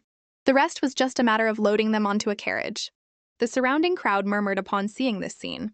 She was as cute as an elf when she first visited the street 10 years ago. If you didn't know, you wouldn't believe Miss Tia is a cat. Even Elliot found it somewhat unbelievable. The timid and immature little kitten from back then had now transformed into someone as bold and confident as a wolf. Nevertheless, Tia remained highly interested in Salmon. At the same time, Elliot noticed that Tia's charm had already affected most of the wolf tribe, but she herself seemed completely oblivious. Perhaps cats were different from wolves and couldn't instinctively sense romantic love between opposite sexes. Thinking of this, Elliot solemnly warned Tia, although it is an unconscious behavior, please be careful not to become an arsonist of hearts, miss. This is advice from me, an outstanding wolf with a long record of such things. Also, you should be mindful of the time you spend alone with Eden and Creed. Tia was puzzled. They are both my good friends, and with my brothers not around, there's no one else.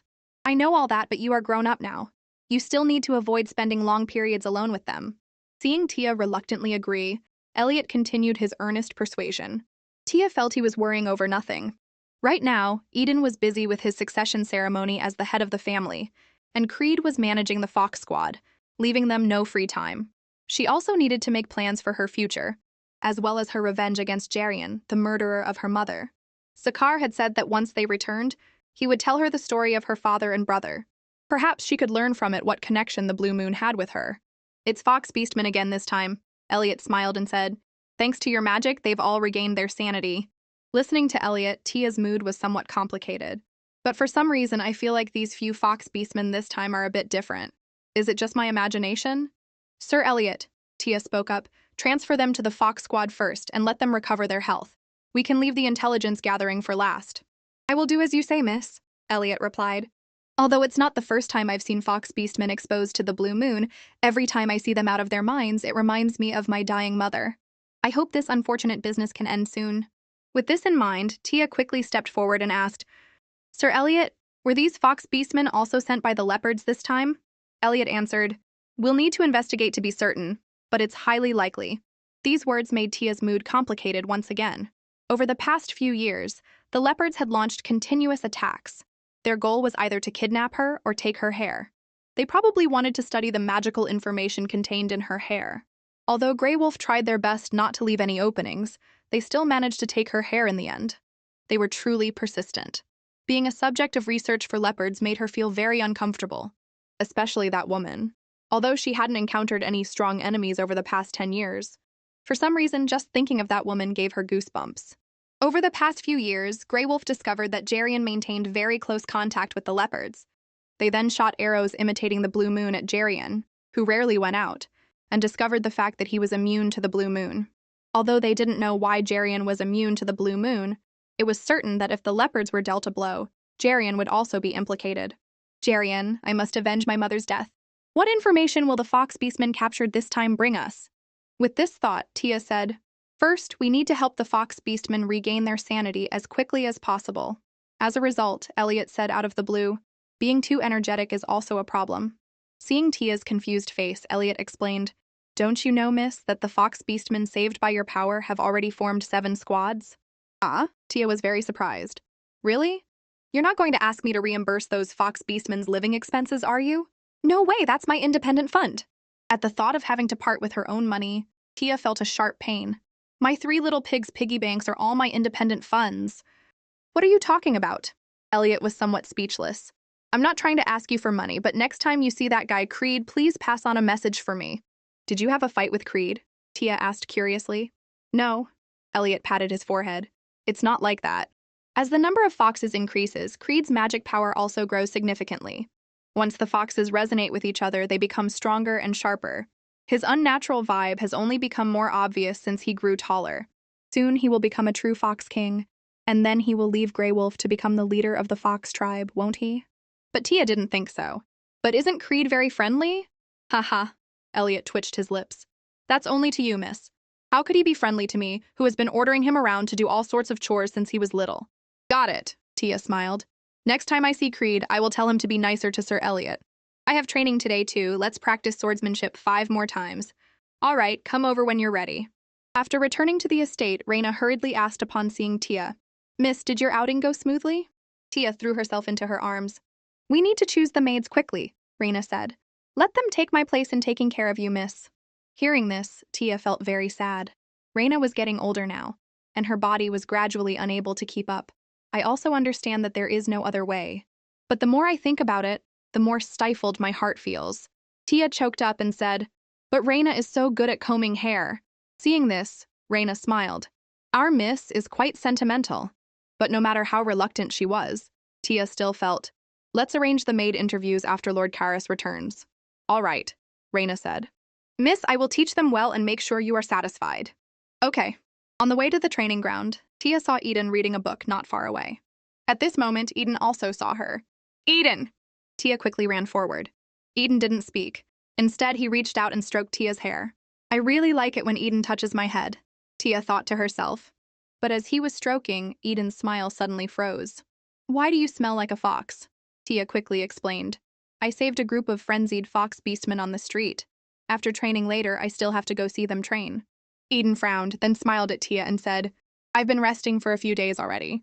He should be at the training ground at this time too, right? As soon as he finished speaking, Creed's voice rang out. Miss, you're here. Creed? Tia turned around excitedly. You're here so early? Creed said, It's getting cold, so I came to cast a warming spell on you. At this moment, Elliot shouted, Miss, training is about to begin. The moment he turned his head, he completely froze. What now? At this time, Creed and Eden were engaging in a silent war of words. But Tia, who was standing to the side, was completely oblivious, her face full of smiles. Sir Elliot, I'm coming right over! This made Elliot even more worried. What were they going to do with their naive miss? Eden Vebus, a handsome man with an infinite future, the designated heir to the Vebus family. Although he was calm and self-possessed when dealing with others, he was an exception in front of the miss, and had even quietly transferred a few Grey Wolf knights who confessed to the miss to the Vebus knights. Although I am also a wolf, this guy is really... Creed Forstein, this guy is also completely infatuated with the miss. Grown into adulthood, Creed is already as tall as I am. How can a magician have such a good physique? Because the foxes have increased, his magic power has grown stronger, and he can use various methods unimaginable to the wolf tribe to please the miss. But looking at the miss's completely oblivious appearance, these two future family heads might have to be anxious for a while. Let's do magic training first, Elliot said to Tia. Before Tia could answer, Eden said with dissatisfaction, Sir Elliot, isn't an outdoor class a bit too much in this cold weather? I'm very tough, Tia stated. Classes at the training ground cannot be cancelled. That's right, Elliot quickly agreed. Training begins! Tia held a magic ball, her whole face straining with effort. Seeing this, Elliot couldn't resist teasing. Miss, straining your face will only give you wrinkles. Oh no! Tia's eyes suddenly dimmed. It seems that cats really are harder to control magic than wolves. But cats are obviously animals that pull carriages for the goddess. While she was feeling frustrated, Creed crouched down, gently poked Tia's forehead and said, Imagine a stream of water starting from your forehead and spreading to your fingertips. It will be much easier. After using the method he suggested, Tia actually succeeded. She shouted excitedly, Master, it's working now! Elliot stepped forward and said, Creed, I know this helps with the use of magic, but please step aside a bit. Since you've successfully used magic, let's move on to the next stage. You are already proficient with bows and short arrows. Now we need to start practicing fighting in your animal form. Then, Tia's eyes shone brightly, can I finally fly up after transforming like Lord Zakar and then dive down at a 45-degree angle? After hearing this, Elliot could only encourage her. Although you can't do it at this stage, if you work hard. Heave-ho! Elliot scooped up Tia, who had transformed into her animal form. Your fur is very thick every winter. But Tia said, my fingernails and toenails have also gotten much thicker. Then let's practice attacking by accumulating power with your front paws. Okay, 1, 2. Tia swung her paws and practiced fiercely on the wooden dummy. Little did she know that this action of hers almost made the people around her swoon from cuteness. 1, 2, 1, 2. After practicing continuously for a while, Tia was completely exhausted. Seeing this, Elliot couldn't help but laugh. We'll stop here for today. As soon as he finished speaking, Eden stepped forward and scooped Tia into his arms. The young master's black coat is going to be covered in fur, Creed remarked. Eden turned his head and said, You don't need to worry about that. The silent war between the two ignited once again. Fortunately, someone appeared in time to break the deadlock. Lord Elliot, you might need to come over here. What is it? Elliot asked. The person reported, The fox beastmen we saved from the market today said that Jarian sent them. Jarian! Hearing this name, Tia's heart trembled. Soon the group hurried to the scene. It's this guy, the person said in frustration. We really have no face to show ourselves. We were knocked out by a cat named Jarian using the blue moon. Wait, you said Jarian has the blue moon? Tia asked. I'm not sure if it's a replica, the man replied. But he did use the blue moon to capture foxes. And he ordered us to bring back a cat named Tia living in the Grey Wolf estate. He seemed very anxious, as if being chased, saying he needed to confirm something.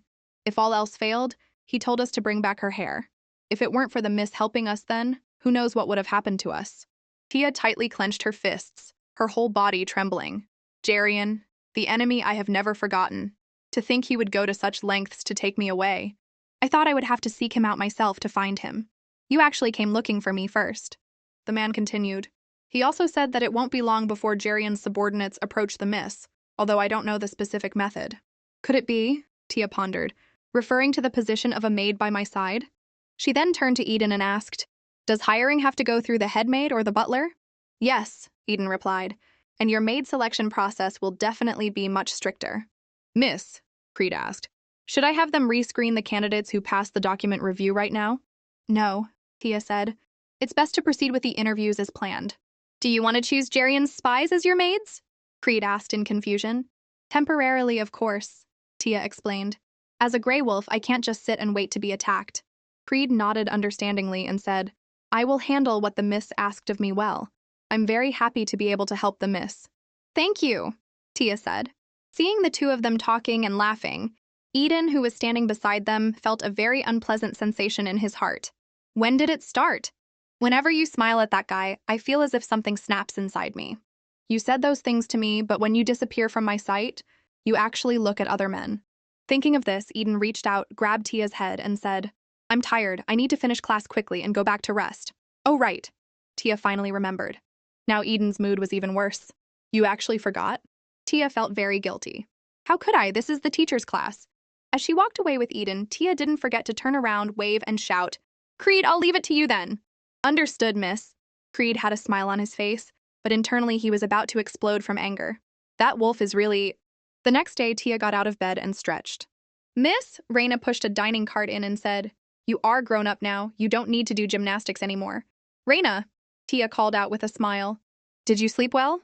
Raina asked, placing a kiss on Tia's cheek. "A message came late yesterday. The master and madam are returning to the estate tonight." "Really?" Tia felt very excited. "I want to tell them my plan right away. If I let Jerian's confidants in, I'll have to share this peaceful daily life with them, won't I? Although it's a pity and annoying, I have no other choice. Because I must defeat Jerian at all costs." Jerian, who had always spared me out of fear of the wolf pack, suddenly changed his attitude. "I'll probably find out why soon enough. Given Jerian's personality, it's impossible for him to appear in person. He should be gathering intelligence behind the scenes. Could it be that there's a falling out between the leopards and Jerian?" That evening, as soon as she saw Zakar and Carice, Tia impatiently rushed over. "Tia, how have you been during this time?" Zakar asked. "Mm-hmm," Tia nodded. "Did everything go smoothly on the journey?" Seeing Zakar staring at her continuously, Tia instantly understood. She could now read the meaning behind this expression.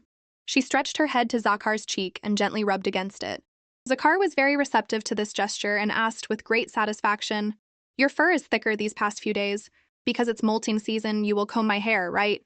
"Of course," Tia replied. Zakar then said, "I still have something to say to you. Let's meet in the office later."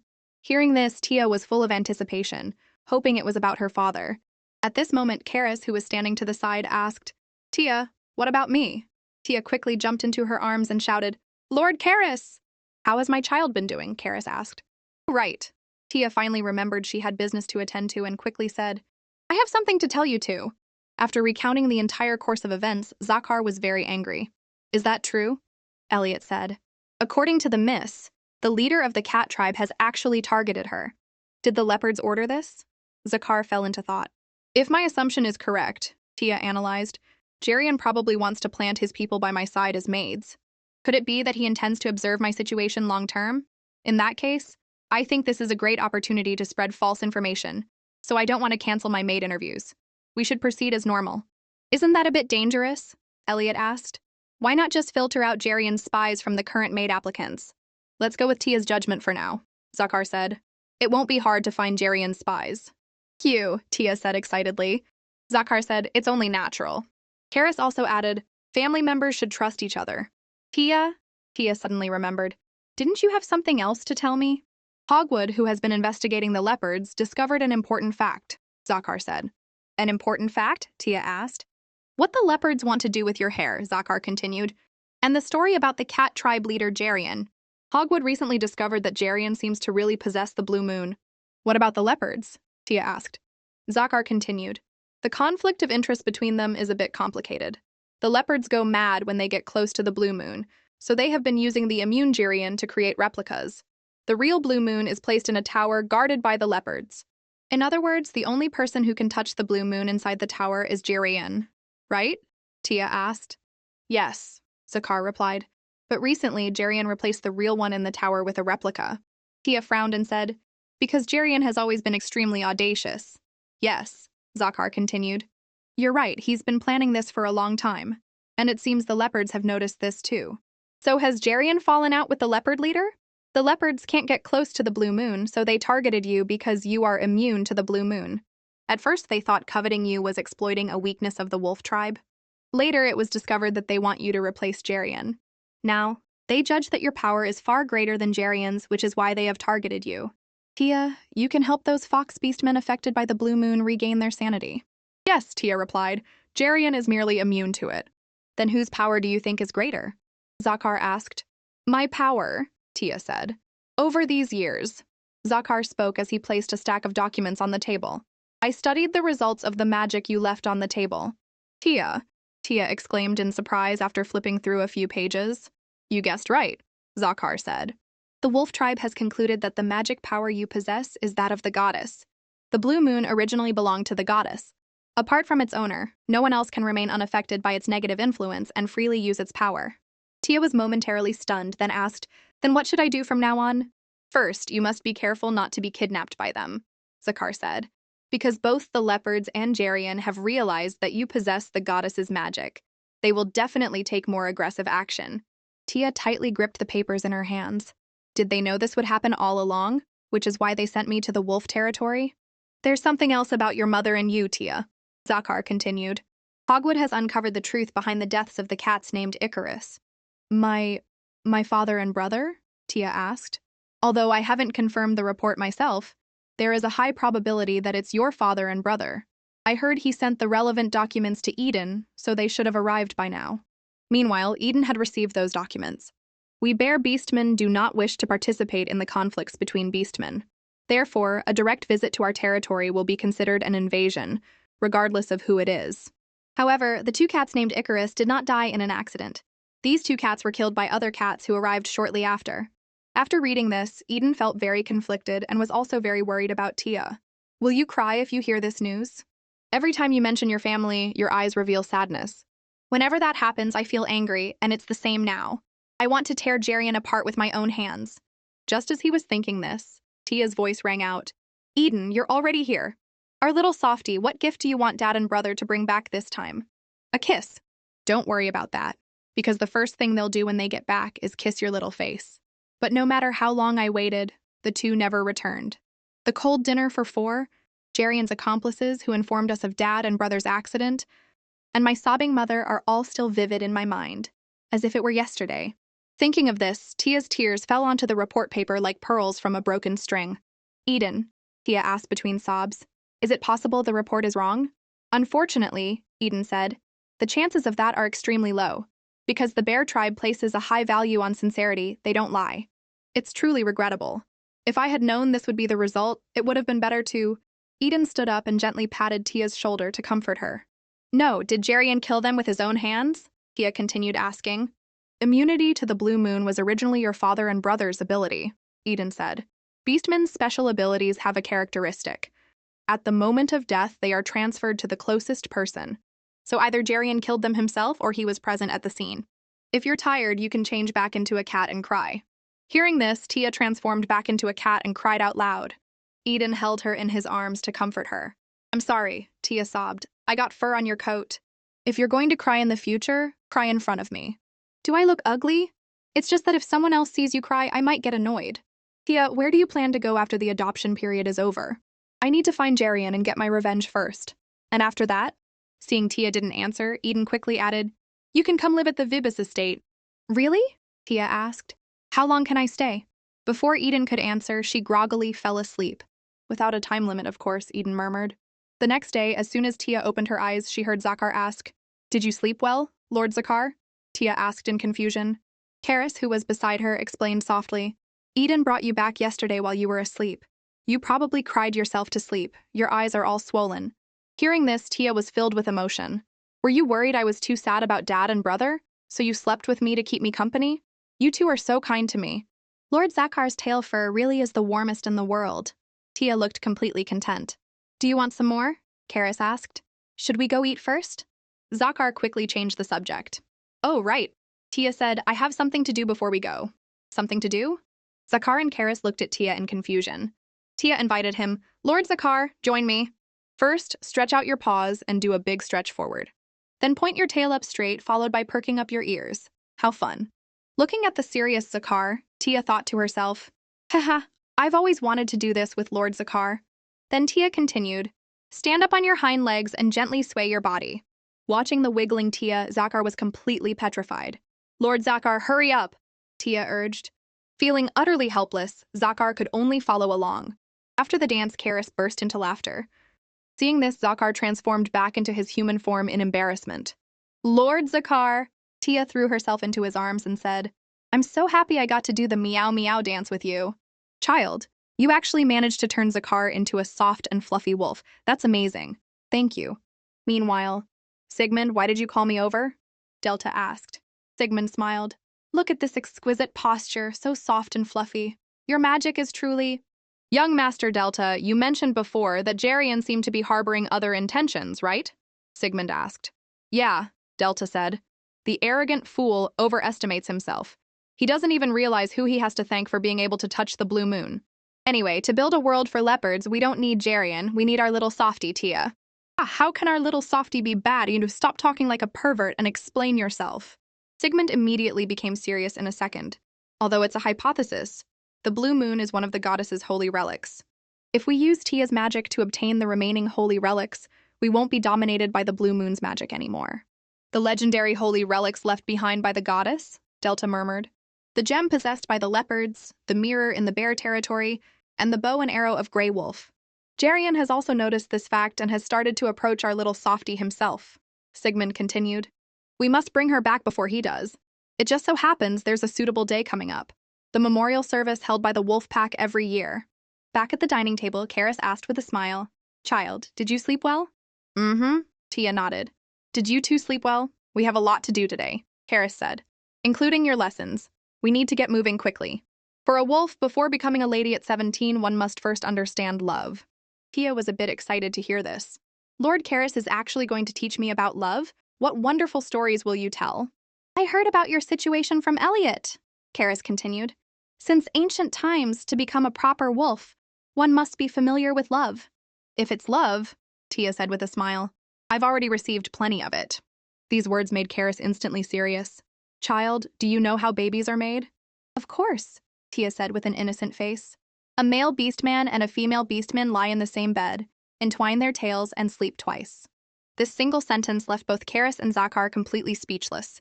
There was still a long way to go. Soon the day to select the maids arrived. Tia, it's time to choose your preferred maids, Karis said. Okay, Tia nodded. After the review, a total of 6 people were selected. Tia looked at the 6 people in front of her and thought, 4 wolf beastmen, 1 dog beastman, and 1 rabbit beastman. None of them gave off a distinct cat scent. After thinking for a moment, Tia said, Please introduce yourselves and then brew a cup of tea in the teacups in front of you. The maids stepped forward one by one. I am confident I can do a good job in the future. I received a letter of recommendation. I am favored by the madam.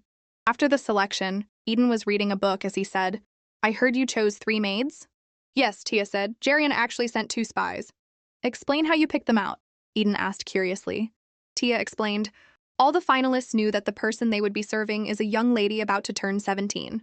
But the way some of them provided care was not suitable for a 17-year-old lady. 2 maids named Mary and Anne put 3 sugar cubes in the teacups, almost as if they had agreed upon it beforehand, as if they already knew my childhood preferences. You think both of them are spies? Eden asked. Yes, Tia nodded. Creed will use magic to monitor their actions, so we'll be able to confirm it soon. Are you really going to keep 2 spies as your maids? Yes, there's a reason for choosing both of them. Then what's the reason for choosing the rabbit named Barniel? The rabbit beastman named Barniel. Tia recalled their conversation during the interview. Hello, my name is Barniel. I am the cousin of Libby, the rabbit beastman you saved a few days ago. Libby? Yes, Libby said the miss's hair is very thick. I'm really good at tying hair, and I would love to help dress the miss. She answered me honestly during the interview, Tia said, and I was very satisfied. At that moment, Karis opened the door and walked in, saying, Tia, are you in your room? It's time for the love lesson we talked about earlier. Lord Karis, Tia said excitedly. There should have been another maid candidate who brewed tea according to your taste, Eden said. Are you talking about the wolf beastman? I remember her manners were exceptionally elegant. Wasn't that wolf beastman arranged by you, teacher? Tia asked. When did you find out? Eden asked, puzzled. Tia explained, when you drink tea, teacher, you always hold the teacup in a specific direction. I figured that perhaps people from the Vibus family all drink tea like that. Then that wolf beastman also turned the teacup to a specific direction for me to drink from. So I concluded that she was a servant from the Vibus estate. Eden laughed after hearing this. If you change your mind later, just tell me. That maid will do her best to provide you with convenience, and she can also act as a liaison between us. But I, Tia stated, want to meet Eden in person, to pass on updates about your situation. Eden's face suddenly turned red. Watching the blushing Eden, Karis, who was standing to the side, suddenly realized the implication of the maid selection. So that means that maid is the legendary senior maid who turned a woman completely uninterested in Hogwood into the Vibby's madam. I think I understand why Elliot wanted me to hurry up and give Tia a love and sex education. With this in mind, Karis quickly said, Tia, let's start class quickly. Tia, I will teach you what love between the opposite sexes is. Okay, Lord Karis. Anyone who reaches puberty will develop an interest in the opposite sex. Do you have any men you're interested in? Karis asked. Of course, Tia replied. There are many, many. Karis felt as if she had been struck by lightning. Tia continued. Aside from the maids, everyone around me is a man. I've always been very grateful to everyone for taking care of me. Tia, Karis continued, I'm talking about falling in love with someone outside your family. Someone who makes your heart pound. Someone who you can't stop thinking about. You'll always want to be in contact with them, and even their smallest actions will make you care deeply, as you want to understand them more and more. Do you have someone like that? Tia thought for a moment and answered, There is no one like that. Hearing this, Karis continued, When adult wolves fall in love after their coming-of-age ceremony, they will want to have more intimate contact with each other. Seeing Tia's still bewildered face, Karis had to instruct, Flora, go to the kitchen and bring those over. Soon, Flora brought a pile of snacks. Seeing this, Tia got a bit excited. Are we going to eat snacks while having class? Karis didn't answer this question, but nodded. She then picked up a piece of baguette and a donut and said, Tia, simply put, love is shared in this way. At first, Tia was full of anticipation, but the more she listened, the more terrified she felt. After finishing the lesson, Karis cut off a small piece of baguette and asked, Does Tia want to eat it? Tia quickly shook her head. At this moment, she hadn't recovered from the content of the lesson and was still in shock. So it turned out that babies weren't made by facing each other, intertwining tails, and sleeping twice. Child, are you okay? Karis asked. I'm fine, Tia said, feeling very dejected. This was something she would have to know sooner or later. So unlike cats, wolves naturally become aware of these things. I think I understand why beastmen who are good at expressing love are said to be like wolves. But thankfully, I learned this important matter before it was too late. For me, revenge is the most important thing. As for love, I'll avoid it as much as I can. The opposite sex? Tia thought for a moment, and only Eden and Creed appeared in her mind. Then she breathed a sigh of relief. It seems there's no opposite sex who pays special attention to me. Thank goodness. As long as I stay as careful as I am now before leaving the estate, my revenge won't be ruined by love. The next day. Upon learning of Tia's plan, Raina quickly said, Of course, I will stop any suspicious maids from touching our lovely Mrs. Food and Tea. Thank you, Raina, Tia said excitedly. Once this is over, I will choose new maids again. I'll have to rely on you during this period. Raina replied, You can take your time. I'm also very happy to stay by your side for a little longer, miss. By the way, miss, what do you plan to do with that rabbit beast man? About that, Tia thought for a moment and said, I should observe for a while longer. I'm not a child anymore, I need to act cautiously. Soon the 3 new maids came over and Raina began to assign tasks. I presume you have all learned well from the head maid about the precautions when serving Miss Tia. Yes, the 3 maids replied in unison.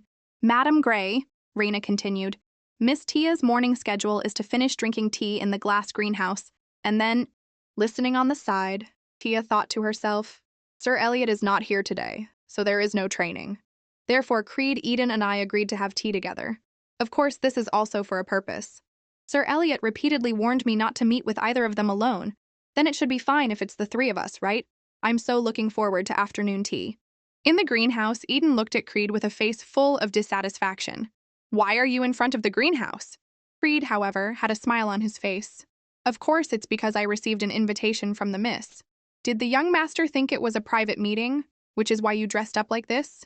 As soon as Tia arrived, she saw the 2 of them looking very hostile toward each other. She quickly called out, Creed, Eden, your suits look so handsome. She wanted to lighten the mood, but unexpectedly, The two seemed to target each other even more. Which one of us were you talking to? Tia started to feel awkward. Attempt to lighten the mood failed.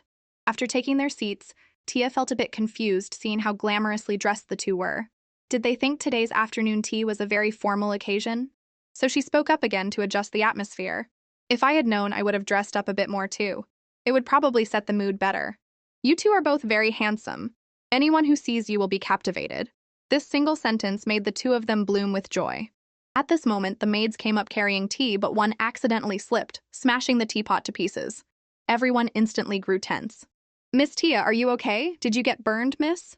Tia quickly waved her hands. I'm fine. The person who broke the teapot was Barniel? Barniel, you have to be careful when handling the hot water kettle, Flora reprimanded. I'm sorry, Barniel quickly apologized. Headmaid Flora, but... Hearing this, Tia's expression instantly changed. Still trying to make excuses, how despicable. I was almost hurt, I can't just let this slide. Drag Barniel out immediately. Creed, I leave this to you, yes, miss. Seeing Barniel being taken away, the other two maids whispered among themselves. That was a close call. Good thing the miss wasn't hurt. Was it because it was too heavy filled with hot water? Little did they know their every move was seen by Tia. Soon Flora took the other two maids back to the room.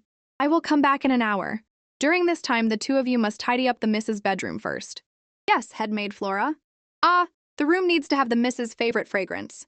Don't extinguish the scented candles, just leave them as they are. After Flora left, the two maids immediately revealed their true nature and began to whisper, I didn't expect to be dragged away after just one mistake. Does this temporarily adopted girl really think she's a daughter of this house? But thanks to this, we have more time to get close to her. It wasn't a waste of you smearing that slippery scented oil on your hands, the one Jerian told you to use on the stairs. Right. But there were too many people around, so I didn't find the opportunity. I thought at least one of us would fail the selection. I didn't expect both of us to be chosen, though I don't know why she chose that rabbit. Naturally, every single word of theirs reached Tia's ears, just as I expected. Before officially starting to cause trouble, it's necessary to confirm that Anne and Mary are the spies sent by Jerian. That's why I chose Barniel, who seemed the least likely to be a spy. If the two of them are spies, they would definitely try everything to get rid of Barniel, who hindered their actions. I just didn't expect them to take action so quickly. If it were Jerian himself, he would have carefully observed the surroundings for about a week. Is it because they are wolves that they act more decisively than Jerian? Jerian stole my father and brother's abilities and killed them both. As if that wasn't enough, he even went after my mother and younger siblings. I must use these hands. Even though they are so soft and fluffy, hitting him probably won't even hurt, right? Anyway, I must get my revenge. Soon, Tia went to find the headmaid and the butler. Miss, I heard you were looking for us? Paul asked. Paul, Flora, Tia said, I have a favor to ask of you. Please move Mary and Anne's living quarters separately. Make their dormitories as far apart as possible. Also, do not provide them with paper, pens, or ink. Of course, they will probably bring their own writing tools, won't they? Then the two of them will use those to record and steal the false intelligence I leak, and they won't even know that their intelligence is different from each other's. Is that a combat plan formulated by the miss? Paul asked. We've also heard about the spies. Those two won't even have a moment of rest. Flora also stated, if they want to leak our miss's intelligence, they will have to work much harder. Looking at the two of them looking full of fiery spirit, Tia smiled. You can do whatever you want. I'll leave the rest to you. I had training in the morning, so I went to the training ground. The one who followed me to the training ground was Mary. Mary was heard saying, I will be serving the miss this morning. Please take care of me. There's no need to be pleasant to Jerian's spy. Tia pursed her lips. Although I've always been afraid of Jerian's accomplices since I was little, I must change that now. Remembering what Karis and her husband had told her, if someone wants to hurt you, treat them like a gray wolf would. Tia, sometimes it's necessary to show everyone who the master of this territory is. I want to tell her that I'm not a cat who is easy to bully. Thinking of this, Tia said in a deep voice, Very well, Mary. Then Tia began her training, and Mary remained in a bowing position. Even though her whole body was trembling, Tia did not let her stand up straight. Are you planning to strike an arrogant pose now? Creed walked behind Tia and asked softly. Tia said. I'll make her regret making such a despicable choice and make her doubt that she herself was a mistake. Thinking of this, Tia silently clenched her fists. You've really become smarter, Creed laughed. It's more than enough for you to put down roots in the Fox territory. Fox territory? Tia was confused. Creed said, because after the temporary adoption ends, no one knows where the miss will go. Tia's heart was instantly touched. Lords Zakar and Karis said it's only natural for me to spend my life in the wolf territory. Eden wants me to stay at his estate. But Tia changed her mind and thought, who knows what will happen to a cat? Maybe I will settle down in the fox territory. So she said cheerfully, that's right, because I still don't know where would be best to go. Creed laughed. Then let's finish them off quickly and bring the rabbit beastman back. Is Barniel doing well? Tia asked. She brushes the fox's fur every day now. I'm keeping a close eye on her so you don't need to worry. With Creed's words, Tia felt relieved. She even felt a little expectant. If the suspicion on Barniel is cleared and we get closer, will I be able to touch her soft rabbit ears? The weather is so nice today, Tia sighed with emotion. But just as she finished speaking, it quickly began to rain. However, this didn't change Tia's determination to continue training. Instead, she trained even harder. But Mary suffered greatly, having to constantly wipe the wooden swords. How long do I have to wipe? I still have to hurry up and gather intelligence for Jerian. It's raining, my fur is all wet, why is there so much work? That cat named Tia seems to have a much worse temper than I thought, dragging someone out just for knocking over a hot water kettle. Jerian clearly said this cat was very naive and timid, and even said she should be half dead from depression by now. Let alone depression, she keeps her back and neck perfectly straight, and everyone in the estate without exception dotes on her. She's incredibly arrogant. The more Mary thought about it, the angrier she got, almost grinding her teeth to pieces, so much so that she didn't even notice Creed approaching. Is your name Mary? A question almost scared the soul out of Mary. I am the Mrs. Guard. We will be seeing each other often in the future, Creed said with a face full of smiles. Creed Forstein. Mary began searching her mind for information about him, the legitimate heir of the fox tribe. From what I know, as the number of foxes in the estate increases, his magic has recovered considerably, and its power has greatly increased. What kind of trick did that cat use to get such a big shot to be her guard? As she was thinking this, Creed extended a hand and said, serving the miss must be very hard, isn't it? You must have noticed over these past few days that she is inherently a picky person. Yes, Mary placed her hand on his. Creed continued. Compared to other wolves, the Miss's magic is extremely poor, and she must have suffered a great mental shock as well. With such a physique, even if she reaches adulthood, it will be difficult for her to participate in combat, which is why she's so neurotic. Mary quickly said, so there's a story like this behind it. Creed continued speaking to himself. She has even decided to settle in the fox territory after her temporary adoption ends. There's really nothing that can be done about it, so I have to personally help the miss. Finally, Mary breathed a sigh of relief. Intelligence that can be reported to Jerian. I should try to get as much information from Creed as possible. For a long time after that, Creed complained to Mary, and those wolves, I don't know how many times they've lost their temper at me. So if you want to talk about how I survived here. Although Mary was getting a bit impatient listening, she patiently listened on for the sake of intelligence. It seemed Creed Forstein had accumulated quite a bit of resentment among the wolf pack. At this moment, Tia's training also ended, and Creed quickly stood up and said, I have to go serve the miss. I'll take my leave first. Hurry up and finish your work before the miss arrives. Yes, young Master Creed, Mary replied weakly. I've leaked enough false information. I told her the miss lacks ability and is difficult to use, Creed reported. She didn't suspect anything? Tia asked.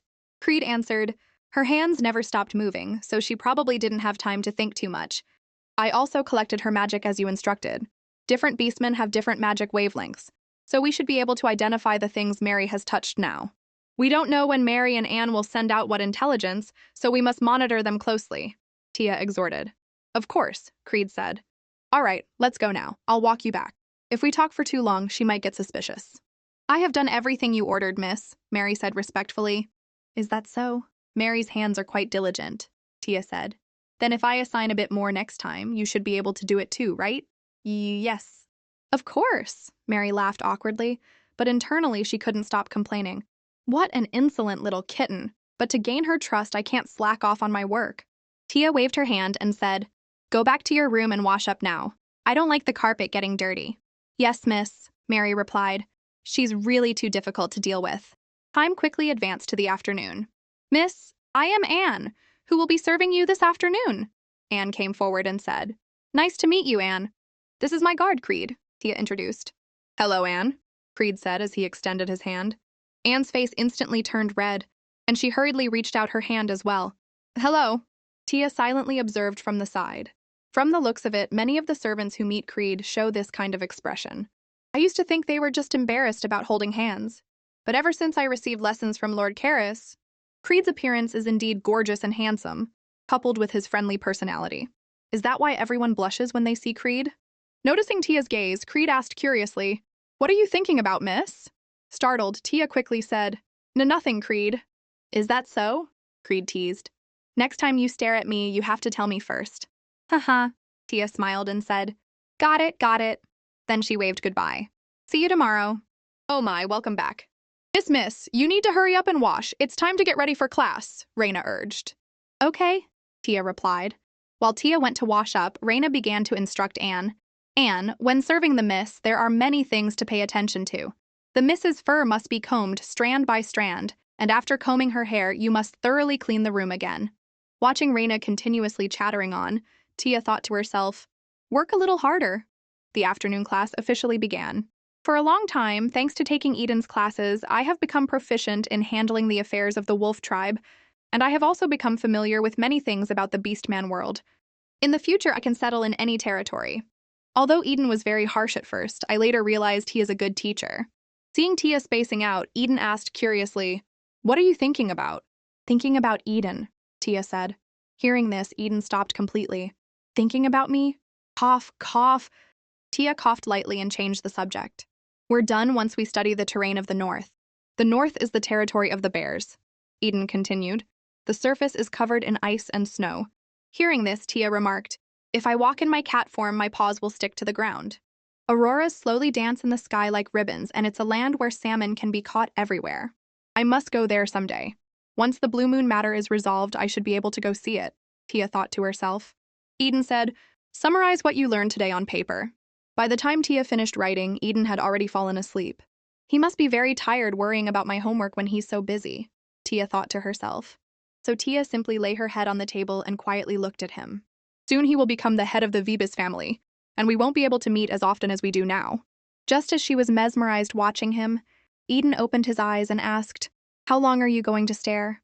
"If you're done, give it to me." Tia's face instantly turned red and her heart beat very fast. "You scared me. I thought you were asleep." "I'm tired," Eden said as he stood up. "I'll take this to my room to read." At that moment, Raina and Anne came in carrying snacks. "Miss, I brought the snacks over." The young master kept saying he was tired and left first, so let's eat the snacks ourselves. Tia smiled and said, "Okay." Raina said, "I saw him go out just now." But young Master Eden was blushing all the way to his ears. Is he feeling unwell? Raina wondered. He's been running back and forth between Vibis and Grey Wolf a lot lately. Has he pushed himself too hard and gotten sick? Ah, Tia thought about it, and it seemed plausible. "You're right, he even dozed off just now. It was my negligence."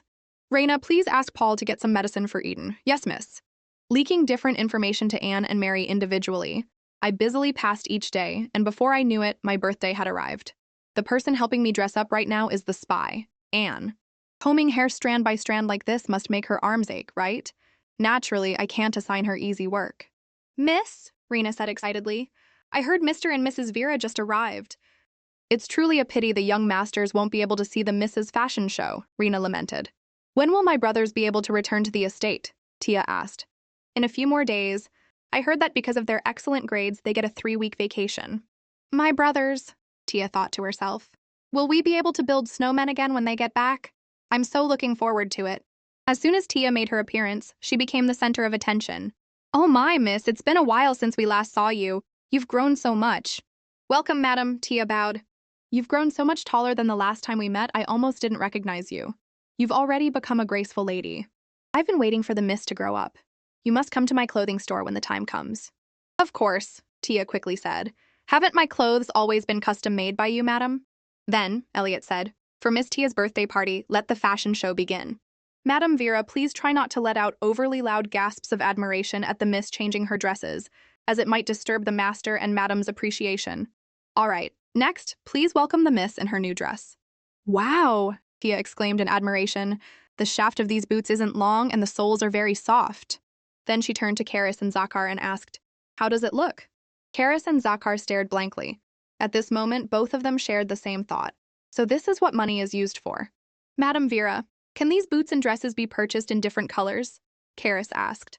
Madam Vera quickly stated, "Of course, madam. If you need it, we can also add fur decorations." "Did you hear that, Zakar?" Karis asked with a smile. If we add wolf fur decorations, it will definitely be adorable. Zakhar's face instantly turned red. It feels like Tia was just a little child yesterday, and in a flash, she's grown so big. Yes. Karis also sighed with emotion. Tia has also changed into many different clothes by now. Zakhar added, children really grow up too fast. Theo and Devin went through an intense rebellious phase during puberty, and I just wanted them to grow up quickly. Karis immediately recalled those memories. Dad, I'm going to become the best dark magician on the continent. Understood, but don't wear an eye patch when there's nothing wrong with your eye. Mom, music is my life. I will become a dove that conveys love through melodies. Devin wolves don't turn into doves. Thinking of this, both of them voiced their confusion. Did Tia skip her rebellious phase? Just as they were pondering this, they heard Tia excitedly call out, Lord Zakhar, Lord Karis, look at this one. Seeing it, both of them praised, Pink suits you very well, it's truly beautiful. There's really not much time left until adulthood. She's 17 this year, in another 2 years. Karis sighed with emotion. Should we change the age of adulthood to 20? Zakhar asked. That would probably be better. We should be able to establish it within 2 years. Our Tia is simply too adorable. A child who suddenly showed up at our door one day. So cute that it makes people want to hold her in their arms. If our little daughter were still alive, she would probably have become good friends with Tia. At this thought, Karis couldn't hold back her tears. Karis, Zakhar comforted. There's still plenty of time left. You don't need to think too much. I really hope time can slow down so I can see all of the child's different sides. Happy, sad, falling in love. Let's skip the love part. Right, let's skip it. At this moment, Eden walked in. Lord Zakhar, Lord Karis, I have something to say to you too. My father has returned to our estate, so I have to go back for a while, Eden said. All right, Zakhar nodded. You can go back. I received a letter saying Hogwood seems to have prepared a birthday gift for Tia. Your father will visit the day before Tia's birthday. I heard about it. We'll see when the time comes. Eden, Tia shouted loudly. Eden turned his head to look. His face instantly turned red and his voice trembled slightly. Tia. Behind him, Karis and Zakhar immediately felt alarm bells ringing. Our Tia is indeed too beautiful. How is it? Does it suit me? Tia asked excitedly. But Eden didn't answer this question.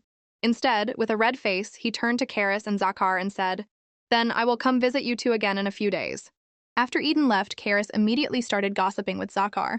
By the way, Zakhar, did you know that Eden once tried to entrust the legendary maid from the Vibis family to Tia? What? Zakhar gritted his teeth. We can't let our guard down. If Tia falls into Eden's trap and falls in love just like that, the two made a comparison in their hearts, and then came to a conclusion. It would be even more of a pity for our Tia. Lord Zakhar, Lord Karis, Creed came forward and said, The young masters have returned earlier than expected. All right, Zakhar nodded. Thank you for coming to tell us. My brothers are here, Tia exclaimed excitedly. Huh? Creed followed the voice and looked, his face also turning red instantly. The alarm bells in Karis and Zakhar's hearts rang again. That guy? Miss, you look truly beautiful, Creed said. Really? Tia said happily. Thank you, Creed. This dress suits you very well, too, Creed said as he reached out his hand. Seeing this, Karis and Zakhar abruptly stood up. As if he's afraid people won't know he's a fox beast man. Where did this fox demon come from? They quickly walked over to Tia's side and separated her from Creed. Tia, let's go welcome Theo and Devin. They should be arriving soon. Good thing there are many pretty clothes this year, too. Let's go meet Theo and Devin, my brothers. As soon as Tia saw the two of them, she shouted excitedly. The two brothers were also very happy. Little softy, you're just as cute as ever. Ho ho! Karis laughed. I'll let you go ahead. Hurry along, thank you. Tia quickly ran forward, then transformed into her cat form and threw herself into Theo's arms. Behind him, Devin was also a bit impatient. Little softy, brother is here too, brother Devin. Tia acted coquettishly. Our little softy, your fur has gotten fluffier lately. As a souvenir of our return, do you want me to give you a kiss? Really? After kissing Devin, Tia also kissed Theo. Oh my, our youngest has grown so much. No wonder you're so fluffy in your animal form. Of course, Tia said proudly. I've grown this big already, and I'm working hard to grow up so I can be independent at any time. I have to get ready quickly. Little did she know, as soon as these words came out, they broke the hearts of her two brothers. Little softy is being too mean. Tia realized she might have said the wrong thing. My brothers just returned home after a whole year. Is it too early to talk about independence right now? Thinking about it, we've never seriously discussed my independence. How will I become independent? What will I do after becoming independent? I need to seriously talk about my plans. Maybe they won't worry anymore after hearing them. Soon, the three siblings were affectionately sticking together just like before. Tia, look, I made a cat ball. It's perfectly round. Oh right, Raina, bring that box over. Do you still like boxes this much? Devin asked as he picked Tia up. Theo, standing beside them, laughed. It reminds me of when Tia was little. Let your brothers put you in the box this time too. Tia felt a bit helpless. I didn't bring the box over because I wanted to get inside. After the box was brought over, Tia took out 2 long pieces of cloth from inside, giving one to each brother. Tia then explained, I made these while waiting for you brothers to come back from your vacation. The brothers examined them carefully for a while but simply couldn't tell what they were. So this is... But they still praised her. It's quite amazing. Then they heard Tia ask, aren't the scarves pretty? Hearing this, the brothers quickly stated, they're so pretty, let's put them on right away. After putting them on, looking at the tattered scarves, the brothers couldn't find any appropriate words to praise them. Seeing their silence, Tia quickly asked, are they a bit thin? No, Devin said quickly. They are just right. Theo also hurriedly stated, if it's too warm it will become loose, so having a little ventilation is better. Really? Tia was overjoyed. Because they're made with very soft wool, they feel really nice to the touch. If you step on them in your animal forms, it feels like you're on a cloud. I named them sleep-inducing scarves. Thank you, Tia, I'll put it to good use. Since they said that, Tia breathed a sigh of relief. The reaction isn't bad. Now I should be able to talk about my future plans. After getting my revenge on Jarian, I will start my knitting business. When I become independent, I'll knit things with yarn and put them in big boxes to sell. I know everyone is very worried about my independence, but I will prepare seriously. So don't worry, I will do a good job. Are you saying you're going to make a living by selling this? Karis was full of disbelief. Tia, Zakar said tactfully, there's still some time before you reach adulthood. You can take your time to think about it. But Tia thought to herself, if I bring up the topic of independence when my adoption is about to end, will it seem like I'm asking everyone to ask me to stay? Moreover, I don't want to add any more burden to Lord Karis, who still hasn't been able to forget her baby daughter who died prematurely. Lord Karis shares the pain of losing family just like me. Looking at me, she must often think of her own little daughter, right? Just like I usually do. Tia, didn't we agree you would settle in the wolf territory after becoming independent? Karis asked. Tia explained, but if I'm doing business, it's hard to stay in just one place. Then where else do you want to go? Zakar asked curiously. Tia said quite naively, Teacher Eden told me to live at the Vebus estate, and Creed also said he would help me settle in the Fox territory. Then, a series of reprimands rang in Tia's ears. No! The Fox territory is too far. Vebus is not a suitable place for a lady to live. As a birthday gift for next year, I will prepare an estate for you in the Grey Wolf territory. Little softy, men aren't just limited to wolves and foxes. Maybe, Tia said helplessly. Is this the stubbornness of wolves? Tia, Karis picked Tia up and said softly, who knows how things will turn out for Beastmen? There's no need to rush. Don't be in such a hurry to think about the future, child. Karis's warm embrace made Tia gradually drift off to sleep. I wanted to chat a bit more. Lord Karis's embrace is so warm. How did she get coaxed to sleep so quickly? Devin asked in surprise. Zakar said, when you two were little, your mother could hold one of you in each arm and coax both of you to sleep. Does Tia really want to be independent? Karis asked. Maybe it's because I asked Eden, Zakar said.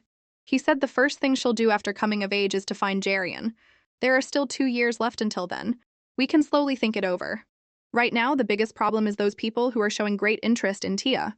So Zakar started telling the 2 brothers about what had happened while they were away. These guys, the 2 were frantic after hearing this. Zakar continued, there's no need to worry about Eden for a short while. In other words, the 2 exchanged a knowing glance. During this time, we only need to pay attention to that guy Creed? Since that was the case, the 2 began to conspire. The next day, on the way to training again, Tia saw her 2 brothers and excitedly said, my brothers! Oh my, where is Creed? Creed said he's taking a day off today. I see. But the real situation was that Creed had been trapped by the 2 of them. Looking at it this way, Tia said as she looked at her brothers, my brothers have grown so much taller. Ho ho, Theo said happily after hearing this. We've been exercising very hard. Is that why? Tia continued. My brother's way of speaking has become like Sir Eliot's.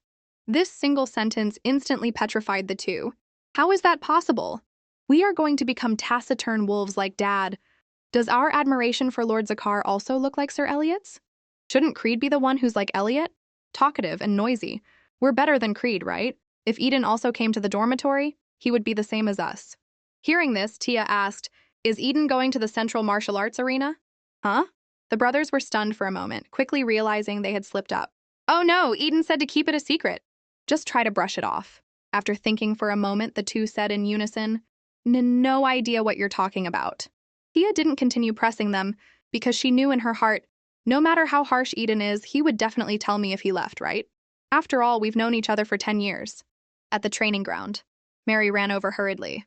"Miss, I'm sorry, I'm late." "It's fine, Mary," Tia said. "Since you're late, just work harder. The weather is very nice today, you can polish the boots." Looking at a full row of boots, Mary was instantly stunned but still quickly said, "Yes, understood." Damn it! Mary tightly gripped the white cloth in her hands. "I don't have any time to gather intelligence at all. And there's a deadline agreed upon with Jarian, so I can't give up halfway. If I'm not proficient in my work, I might be kicked out like that rabbit. I just have to endure it a bit more. Once I finish this task, I'll get the money Jarian promised, enough to last a lifetime." While Tia was training, the two brothers watched from the side, occasionally adding a word of praise. "Our little sister is too amazing. Even adult wolves would find it hard to achieve this level of skill." Elliot also agreed with them. "Her hit rate is even higher than that of wolves in their prime. To be honest, I didn't expect the Miss to persevere until now. Have you heard from Madame Reina? The Miss can't even sleep well because of her anger towards Jarian. Although she always smiles brightly like sunshine on the outside, she is actually stronger than anyone on the inside. Furthermore, she is my prized pupil, so this level of growth is only natural." Elliot said this, becoming a bit smug. Hearing this, the brothers asked with a speechless expression, "Didn't you say we were your prized pupils?" Elliot replied, "A teacher loves their hardworking and diligent students the most." During the break, Creed successfully entered and shouted, "Miss!" Tia also responded with a smile. "Creed!" Creed said, "I bring good news." As he spoke, he didn't forget to glare at the two brothers beside them. Those two were startled when they saw Creed. They hadn't expected Creed to break free so quickly. While pulling out 2 letters, Creed complained, "I work so sincerely for the Miss, yet I still have to be on guard against these 2 wolves." Anne and Mary's letters were intercepted, worthy of praise, isn't it? The group quickly moved to another location. Creed continued, "The one on the left is Mary's, and the one on the right is Anne's. Each letter contains their respective magic fluctuations." "Just as I expected," Tia said as she read them. "They plan to send the intelligence they gathered around me to Jarian. If we hadn't seen through the fact that they were spies and acted early, something major could have happened. They even recorded insignificant trivialities, even the places I plan to live in after reaching adulthood." Anne wrote Grey Wolf or Vibis Estate, while Mary wrote the Fox Territory. "It must be because of our disruption tactics." "Creed, where did you find these 2 letters?" Tia asked. "In the mailbox used by the people living in the estate to send letters out," Creed replied. "The envelopes they used contained their magic, so I found them very quickly." Anne's is addressed to her father, and Mary's is to her cousin. Although they wrote a recipient as time passes, the address on the envelope will change to somewhere else. "Can you read the real address?" Tia continued asking. "Of course," Creed nodded confidently. "Sir Elliot," Tia turned her head and said, "please investigate the people living at the real addresses. Send these letters containing false information exactly as they are to Jarian." "Understood," Elliot nodded. "Are there any other orders?" "On my birthday, I will visit the commercial street in the Grey Wolf Territory, and he will probably send some foxes to hunt me." "Don't push yourself," Tia said after thinking for a moment. "We will need to add more guards for this outing. I'll tell you the next plan later. Creed, can you put the letters back where they were?" "All right," Creed said. "Just in case, I'll make a copy for you." Tia's eyes lit up immediately upon hearing this. "Ah, I've heard that fox beastmen are very good at forging handwriting." "Miss," Creed corrected her, "thinking that foxes are good at forgery and deception is a prejudiced thought. However, if it's for the Miss, I can do it." "Really? Do you have any instructions?" "Then familiarize yourself with Anne and Mary's handwriting. It will be useful in the future." "Thank you, Creed." Seeing the two of them laughing and talking, the brothers' anger instantly flared up. Elliot silently observed all this from behind, and roughly understood in his heart. Could it be that the young masters were the ones who locked Creed up? A few days later, "I heard Eden and Mr. Hogwood will be coming tonight. Would you like me to help you dress up, miss?" Anne came forward and asked. "Mm-hmm," Tia nodded. "Please do." While brushing her hair, Anne constantly blew smoke and offered flattery.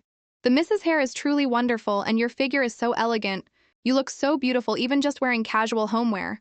Hearing this, Tia silently remarked, Anne is different from Mary. It feels like you've always cared about me. Anne was startled. Then her mood instantly improved, and she began to hum a song softly. Seeing her like this, Tia felt even more disgust towards her in her heart. She's not even as good as Mary, who blatantly shows her dislike. Looking at Anne, who seems to have forgotten she's a spy, two-faced people like this are the most terrifying. Just keep flattering and pretending. By choosing Jerian and despicably hiding in the Grey Wolf household, the final outcome for you two has already been decided. Aha, little softy, long time no see, Hogwood greeted with a smile. Eden, beside him, corrected, It's Tia, Mr. Hogwood. Eden, welcome, both of you. Tia quickly went to greet them. Little softy, isn't tomorrow your birthday? Hogwood asked. I already said it's Tia, Eden corrected again. Ha ha ha, you brat, Hogwood teased. You take such good care of little softy, just like a married couple. Before he could finish his sentence, Hogwood felt the murderous glares from Karis and Zakar. Zakar, why are you so angry? Hogwood asked. Zakar said with a serious face, Is our youngest still very afraid of wolves? Don't get close to her. You're joking, right? Hogwood said. The two brothers weren't idle either. They quickly blocked Eden.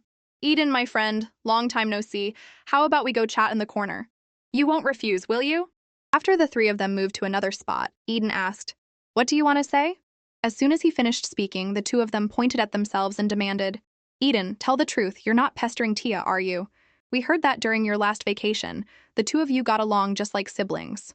I don't know what you're worried about.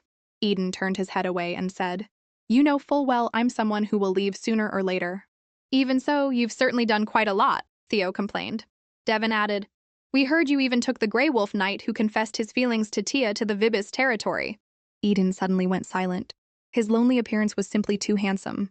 Seeing him like this, the two brothers instantly softened. Anyway, don't hurt Tia. If little softy gets hurt, I won't let you off the hook, got it?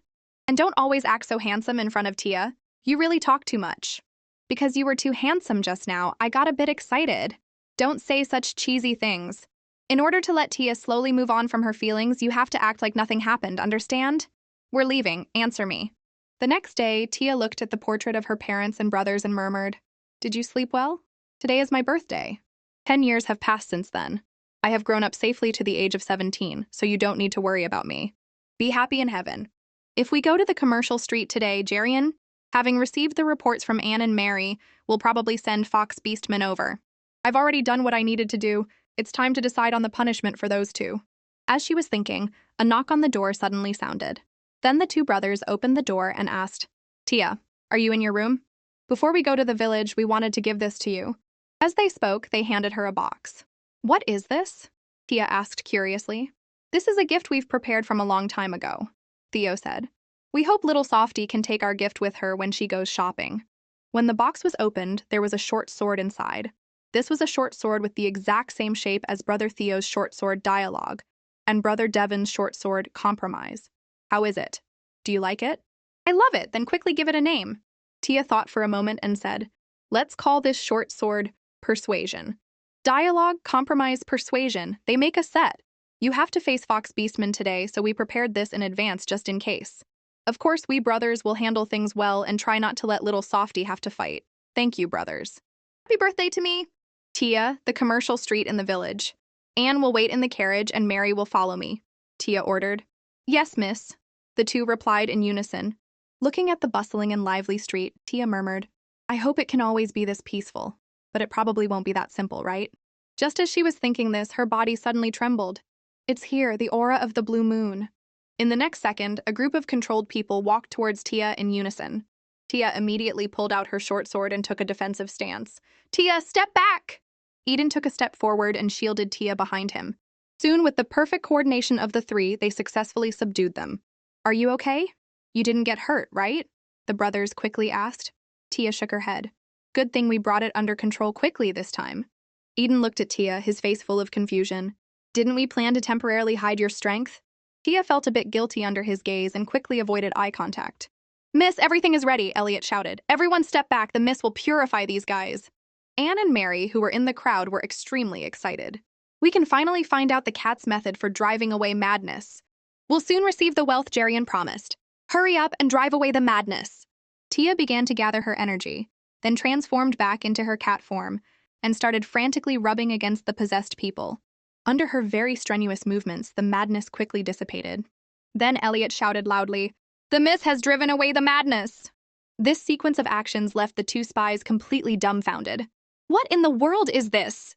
"Miss, we leave the next fox beastman to you too." "Phew. Although it's tiring, I will do my best." Mary and Anne silently watched all this. Not only is this process not cumbersome, it's actually incredibly simple. Now I know why this ability hasn't been shown until now. If we tell Jarian about this cat is doomed. After that sequence of actions, Tia was already paralyzed with exhaustion.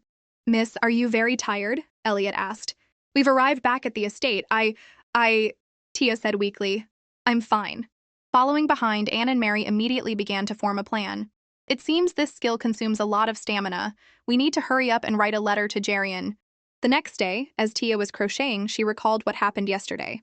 "Last night's birthday party was really fun. Mr. Hogwood gave me a massive salmon.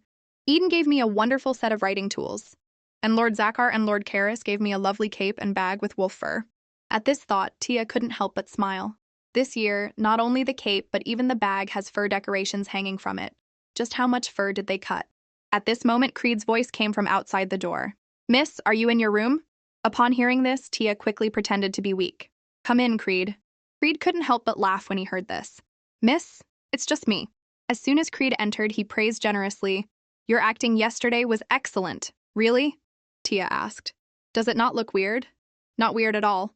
As Creed spoke, he pulled out 2 more letters. While the miss was enjoying the party in the back, the 2 of them were diligently writing letters. "Let me see," Tia said as she tore open the envelopes.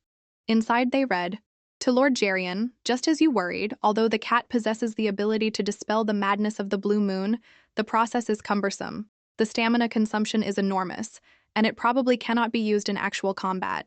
"He should have already fallen for it, right?" Creed asked. "Yes," Tia said.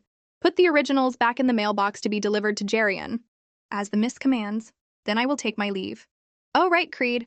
I have always been very grateful to you." Tia held a gift box and said, "This isn't a bribe for my future plans. It's an expression of my gratitude to you." Seeing Creed didn't say anything, Tia called out again, "Creed!" Creed snapped out of it and said, "Sorry, it's been a long time since I heard someone say thank you to me."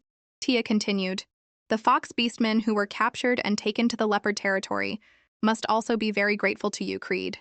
"Miss," Creed said in a deep voice, "those foxes were captured because of me." Tia stated, "But haven't you been working incredibly hard to save them back, Creed?" Creed's heart suddenly trembled. No, it was guilt, powerlessness, and a sense of burden. That's why he struggled desperately in such an embarrassing manner. "Every time I see them appear in a maddened state, I wonder if they became like this because of me. Because I used them as a shield to escape." "Creed, Creed, Creed," Tia shouted. "Are you all right?" But Creed was still trapped in self-blame. "I am the successor to the next fox leader. I simply don't deserve to hear you say these comforting words." "Even so, Creed," Tia raised her volume. "Hurry up and open the gift to see." At this, Creed finally snapped back to reality. "Can I look at it now?" Creed opened the gift box and saw an unknown object inside. "This is..."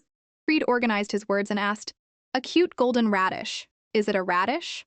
He heard Tia correct him. "That's your tail, Creed. Oh, it is." Creed quickly said, "It looks exactly the same. When did you make this?" Tia explained, "I received a lot of help from you, Creed, because of the matter with Anne and Mary. I thought that while I was making gifts for my brothers, I'd make something for you in passing as well." Creed stated, "The things I helped you with weren't difficult at all." But Tia didn't think so. "Even if you didn't find it hard, Creed, you really helped me. By the way, knitting is really exhausting. I hope you can understand the effort I put in."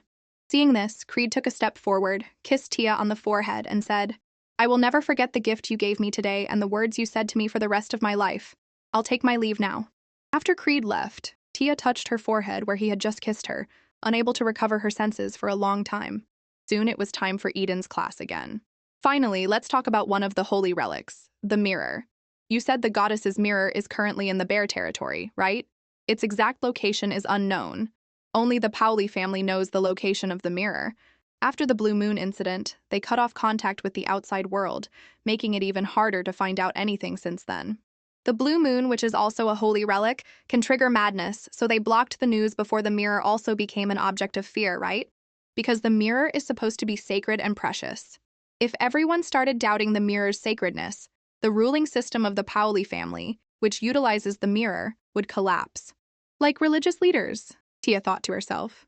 But to think they would actually seal off their territory to maintain their ruling system. Interesting, Tia smiled. Is there anything else you want to teach me? No, Eden said. The story ends here. Speak, Eden abruptly stood up. I have nothing left to teach you. What do you mean you have nothing left to teach me? Tia was confused. Eden was seen putting on his clothes as he said, It means today's class ends here. What? Tia still didn't process it. It will probably be hard to see each other in the future, Eden continued. Now Tia understood, and an inexplicable sourness filled her heart. The classes she had frequently taken over the past 10 years had ended just like that, so she quickly asked, Can't I also go to the Vibis estate? Hard to say, Eden stated. I might be busy with other things. Why? Tia felt incredibly sad hearing this. Why would you say something like that? It's as if we'll never see each other again. That night, seeing a listless Tia, Zakar asked in worry, Tia, what's wrong? He heard Tia say, Eden seems to be hiding something from me, and you know something too, right? I'm so curious I can't even sleep. Please, Lord Zakar, tell me what Eden is hiding, Tia pleaded. Zakar fell silent. He remembered his previous conversation with Eden. Eden, why are you hiding the fact that you are leaving? Her brothers are already away. If she knew that even I was going to leave her, she would definitely be sad. If I saw her looking sad, I might not be able to bear going to the Central Martial Arts Arena. So please, whatever you do not tell her. Eden had kept his promise and excellently completed Tia's courses despite his busy schedule. I cannot break my promise to him. Thinking of this, Zakar quietly changed the subject. Rather than that, Tia. What is it? Tia asked curiously. There is intelligence stating, Zakar continued, that the leopards will attack the Central Martial Arts Arena during Eden's succession ceremony. Tia was taken aback. Do they plan to use the blue moon to make the wolf pack kill each other? Probably. The problem is that we cannot accurately predict their scale. If it's a small scale, I should be able to try handling it. If the wolf pack collectively goes mad on a large scale, the leopards will get what they want without having to lift a finger. Their goal might even be to kidnap you. There are too many variables. The more Tia thought about it, the more her head hurt. Zakar rubbed Tia's head and comforted her. The worst-case scenario is simply that everyone will have to rely on you. Don't worry too early. Just focus on your own well-being. Okay, Tia nodded. Lord Zakar? Seeing this, Zakar breathed a sigh of relief. He had finally managed to bluff his way through it. The next day. Miss, put on your cape. The Central Martial Arts Arena is colder than here. Thank you, Reina, Tia smiled. Tia, let's head out now, Theo shouted. I'm so looking forward to going out. Tia felt a bit excited. Along the way, the two brothers excitedly introduced the surrounding scenery to Tia. Tia, the mountain you see over there is the famous Mount Awu. It's the highest mountain in the wolf territory, isn't it? Mm-hmm. Grey wolf with its beautiful environment is the best, right? The salmon in the fox territory are as small as tiny fish. Although the salmon in Vibis are as big as whales, we have valleys here where you can catch salmon the size of an arm. The wolf territory has so many plains that can be cultivated. Tia sighed with emotion. The cat territory has no places to plant crops, so we're always short on food. Thinking of this, Tia murmured, farming on such a large territory must be very hard work, right? Hearing this, Zakar stated, there is also a lot of land that is left uncultivated and idle. I see, Tia said. How great would it be if hardworking and capable cats could farm in those places? What about the rabbit beastmen who entered the wolf territory to live in order to avoid the leopards? Tia asked. We previously yielded land for them to plant carrots and turnips, Zakar said, but the harvest yield was very low. Tia, what do you think of the martial arts arena? Devon asked. I'm really looking forward to it, Tia said excitedly, because it has a long history and is also where the goddess's bow and arrow are located. Although I'm a bit nervous hearing that the leopards might launch a surprise attack. Also, isn't he there too? I mean Eden. Meanwhile, please let me speak with Lord Jerian. So noisy. Just this once, I beg you. Let him go, Jerian said. The old woman seems to have something to say to me. Lord Jerian. The old woman dropped to her knees with a thud. My daughter has been hungry for a long time. Could I please ask you to spare a little more food? Madam, Jerian laughed. Aren't the rations a fixed amount? It's too cold, the old woman begged. My daughter's illness has worsened and she can't work. Plus she is pregnant with a child. Then, Jerian said, gripping the short sword in his hand tightly, her husband or mother should share some with her. We already have, the old woman said, but it's still far from enough nutrition needed for a pregnant woman. Is anyone in the cat territory eating with a full stomach right now? Jarian asked with a gloomy expression. But the old woman tremblingly said, "But I heard the food in the granary has all rotted and spoiled. Are you dissatisfied with the food management of the person who shoulders the heavy responsibility for the cat tribe?" Jarian asked. "Ah, that brat. It's exactly the same situation as with that brat back then. I drove her out thinking she was useless. To think she actually possesses the power to dispel the madness of the blue moon. Drag this woman out," Jarian said in a cold voice. In other words, I could be abandoned at any time. I am a cat. I naturally cannot win against a leopard, but I will absolutely not give up. Damn it, if it weren't for Sigmund. Thinking of this, Jarian gritted his teeth tightly. "Sigmund, did you call me?" Sigmund suddenly appeared and asked. "Sigmund!" Jarian was startled when he saw him. "Did you miss me that much? Even calling my name," Sigmund teased. Jarian was very dissatisfied with this action. "I told you not to enter casually, didn't I?" Sigmund's expression suddenly changed, and he stopped joking. With a dark face, he asked, "Rather than that, Jarian, I heard our little softie was attacked by foxes recently." These brief words made Jarian gulp nervously. But soon, Sigmund smiled again and said, "I believe it was you who sent those foxes over, right?" Jarian cursed in his heart. "He's so perceptive!" But he still said, "I too can use my own methods to gain Lord Delta's favor, right?" Then he handed over a stack of letters. "I was planning to share this intelligence at the next meeting." "Humph, humph," Sigmund hummed softly, highly satisfied with this action. Behind him, Jarian was trembling uncontrollably. A leopard is a leopard after all. Oh my, Sigmund sighed with emotion while reading the letters. Ah, our little softie can still be this cute. Jarian, who threw away such an adorable child, is truly trash. However, isn't it precisely because you are trash that it's possible for you to work with us? By the way, is all this intelligence true? Sigmund asked. Jarian was almost angered to death. Would I deceive Lord Delta with false intelligence? Mm-hmm. Then I'll believe you this once. Hand over the replica of the blue moon you made earlier, and don't get any crazy ideas from now on. Ultimately, as long as our king is fine, it's fine. Jarian trembled with rage at Sigmund's arrogant demeanor. Just you wait and see. Meanwhile, Zakhar's family was sharing lunch on a grassy field. This grilled fish is so delicious, Tia sighed with emotion. The Grey Wolf territory is truly a wonderful place. When we finish our training next year, let's go out and play more often, Devon said. The wolf territory is vast and rich in resources. You couldn't finish exploring it even if you spent your whole life doing so. You have to keep coming to play even after the adoption ends, okay? Tia laughed after hearing this. I plan to be independent. When I do business in the future, I might not be able to frequently... Of course, Theo expressed understanding. We are also adults, so we can't meet frequently. About twice a week should do. But Devon thought, is twice a week a bit too few? Then 3 times a week. Weekends must be 2 days and 1 night. Tia felt a warmth in her heart upon hearing this. It seems the wolf pack really values the relationships between family members. For some reason, I feel that even after the adoption ends, everyone will welcome me just the same. You absolutely have to come play, understand? You can't change your mind later. Little softie, okay? After lunch, they soon arrived at the Central Martial Arts Arena. An officer with a serious expression stated, I am Flood, the commander of the Central Martial Arts Arena. Upon seeing Flood, the 2 brothers immediately stood perfectly straight. Seeing them act like this, Tia thought to herself, it seems my brothers are very afraid of this person. Then she heard Theo whisper, Tia, that person is iron-hearted and devoid of emotion. I heard that even when he was severely injured, he could fight his enemies without wavering. There's even a ghost story circulating among the students that if you see Commander Flood show any emotion, you might suddenly drop dead. Tia swallowed nervously after hearing this. He definitely looks much scarier than Lord Zakhar and Lord Hogwood. But she still stepped forward and bowed, saying, Hello, Commander Flood, my name is Tia. I am Flood, Flood said as he reached out a hand. Which hand is the soft hand that Lord Zakhar and Lord Karis talked their lips off about? It's both. Tia said this as she took off her gloves.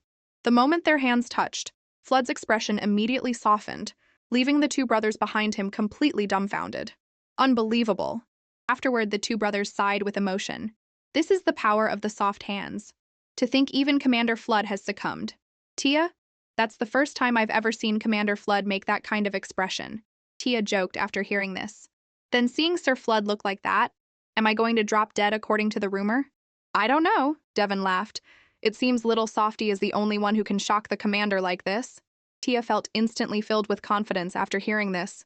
My hands are becoming active again.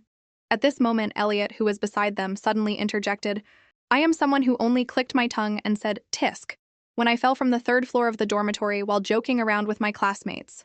Seeing the three of them look at him with strange expressions, Elliot quickly said, don't look at me like that. Look, Tia, we're almost there. Welcome to the Central Martial Arts Arena.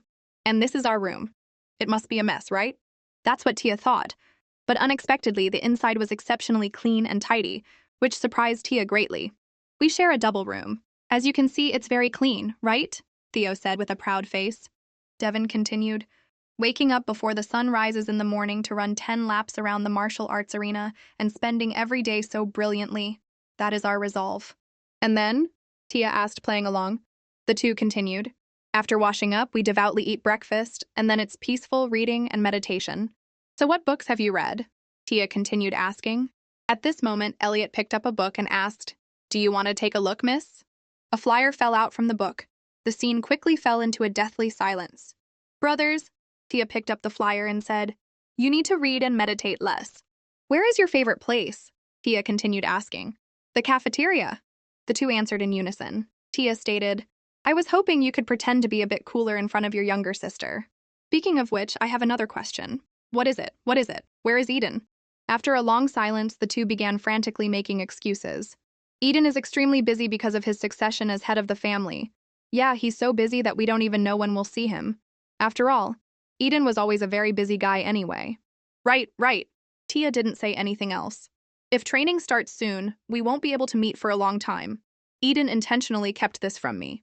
If disappearing without even saying goodbye is Eden's secret, I will be very angry. Meanwhile, Eden's hand suddenly slipped, and he shattered a cup.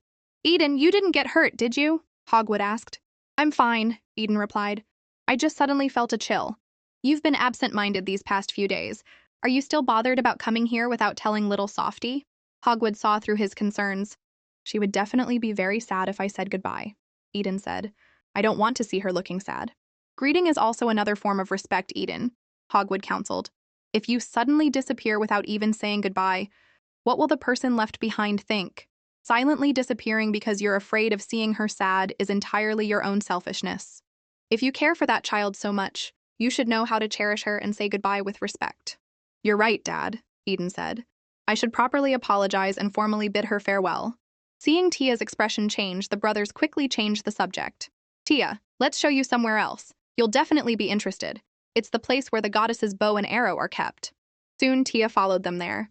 In the lullaby Reina often sings, 3 holy relics are mentioned. The bow in the left hand, the mirror in the right hand, and the blue necklace. That bow is right here. It's said that the first-generation Grey Wolf built the Central Martial Arts Arena to guard this bow. It's so awe-inspiring. Tia sighed with emotion. I feel an inexplicable sense of nostalgia. This warm and gentle aura is as if it's speaking to me. Is it the goddess's aura? Oh, Tia, little softy, Theo was surprised. Why are you suddenly crying? That's what I want to know, Tia said as she wiped her tears. I wasn't even thinking of anything sad. What is going on? The aura radiating from the bow felt just like my mother's aura. I'm fine, Tia said. Let's go prepare for the succession ceremony now. Or really, if little softy is fine. Thank you for bringing me to see the bow, Tia said. Maybe because it's the goddess's bow, my mood became a bit strange. Right? Devin said. Just looking at it makes you feel like you're generating power. Because it has no bowstring, it looks like a snake standing upright. Anyway, it's very special. Tia was momentarily stunned, then she looked again. No bowstring? Just now, it clearly... I'll have to find an opportunity to come back and check later. At the succession ceremony. I'm so looking forward to young Master Eden's succession ceremony. If he can become the head of the Vibi's family, the fighting power of the wolf pack will also reach a whole new level. I heard his combat abilities and strategies are already quite outstanding. Don't they all say he's a genius who inherited all the strengths of Mr. and Mrs. Vibi's? Tia listened silently amidst the crowd. So many people are talking about Eden. Miss? Creed called out. Good evening, how was your day? I've been busy touring all day. What about you, Creed? Tia replied. I've been good too, Creed said. Here, have a glass of orange juice. Thank you, Tia smiled. At this, Creed looked back at Eden with immense pride. Eden, sitting up high, saw this and was absolutely furious. That fox guy is at it again. Tia, I really want to ask if you ever thought of me by chance while reading or taking a walk. But I left, so I have no way to ask you. However, I also want to finish all this as quickly as possible and go back, because you have guys like him all around you. The ceremony soon began. Hogwood said, "Before we proceed with the succession ceremony for the head of the Vibus family, let us pray for the deceased." Tia secretly opened her eyes and glanced at Karis. "Lord Karis looks very unwell. Is she thinking of her daughter?" "I will pray too. I hope Lord Karis and Lord Zakar can find inner peace soon, and that their deceased daughter is safe and sound over there. I also pray for the safety of my mother, father, brother, and my unborn younger siblings." Next is the Vibus family succession ceremony. Eden Vibus step forward. As the legitimate heir of the Vibus family, Eden Vibus will lead the Vibus family together with the Grey Wolf family. Looking at Eden on the stage, Tia felt a bit of bitterness in her heart. "I didn't expect the last time I would see Eden to be at his succession ceremony. Are you really going to leave without saying a word to me? Were the years we spent together nothing to you, Eden? You're really too much, Eden." At this moment, the candles suddenly extinguished and Tia shuddered. What's going on?" The surrounding crowd began to panic. "Is it an attack? Have enemies broken in?" Zakar shouted loudly. "Everyone enter combat readiness." Creed quickly took Tia's hand. "Miss, come over here. It's a leopard attack," Devon shouted. "Where is Tia?" Eden searched for Tia's figure. Watching all this from up high, Sigmund curled the corners of his mouth. "First, let's throw the foolish wolf pack into chaos and conveniently test little Softy's power." At this moment, Creed activated a magic circle, bringing light back to the scene once again. "Ah?" Sigmund was stunned. How did they react so quickly? Soon his whereabouts were also exposed. "Long time no see, Sigmund," Zakar shouted. "I lost my daughter because of you. I will absolutely not let you off today." "I am certain," Sigmund thought to himself. "Our intelligence was leaked in advance." Sigmund held up the replica of the blue moon and said, "Is that so? Will you really get what you want?" "The madness of the blue moon has invaded." Zakar gritted his teeth, then decisively ordered, "Knock out all the beastmen affected by the blue moon. Gather all the unconscious beastmen to one side."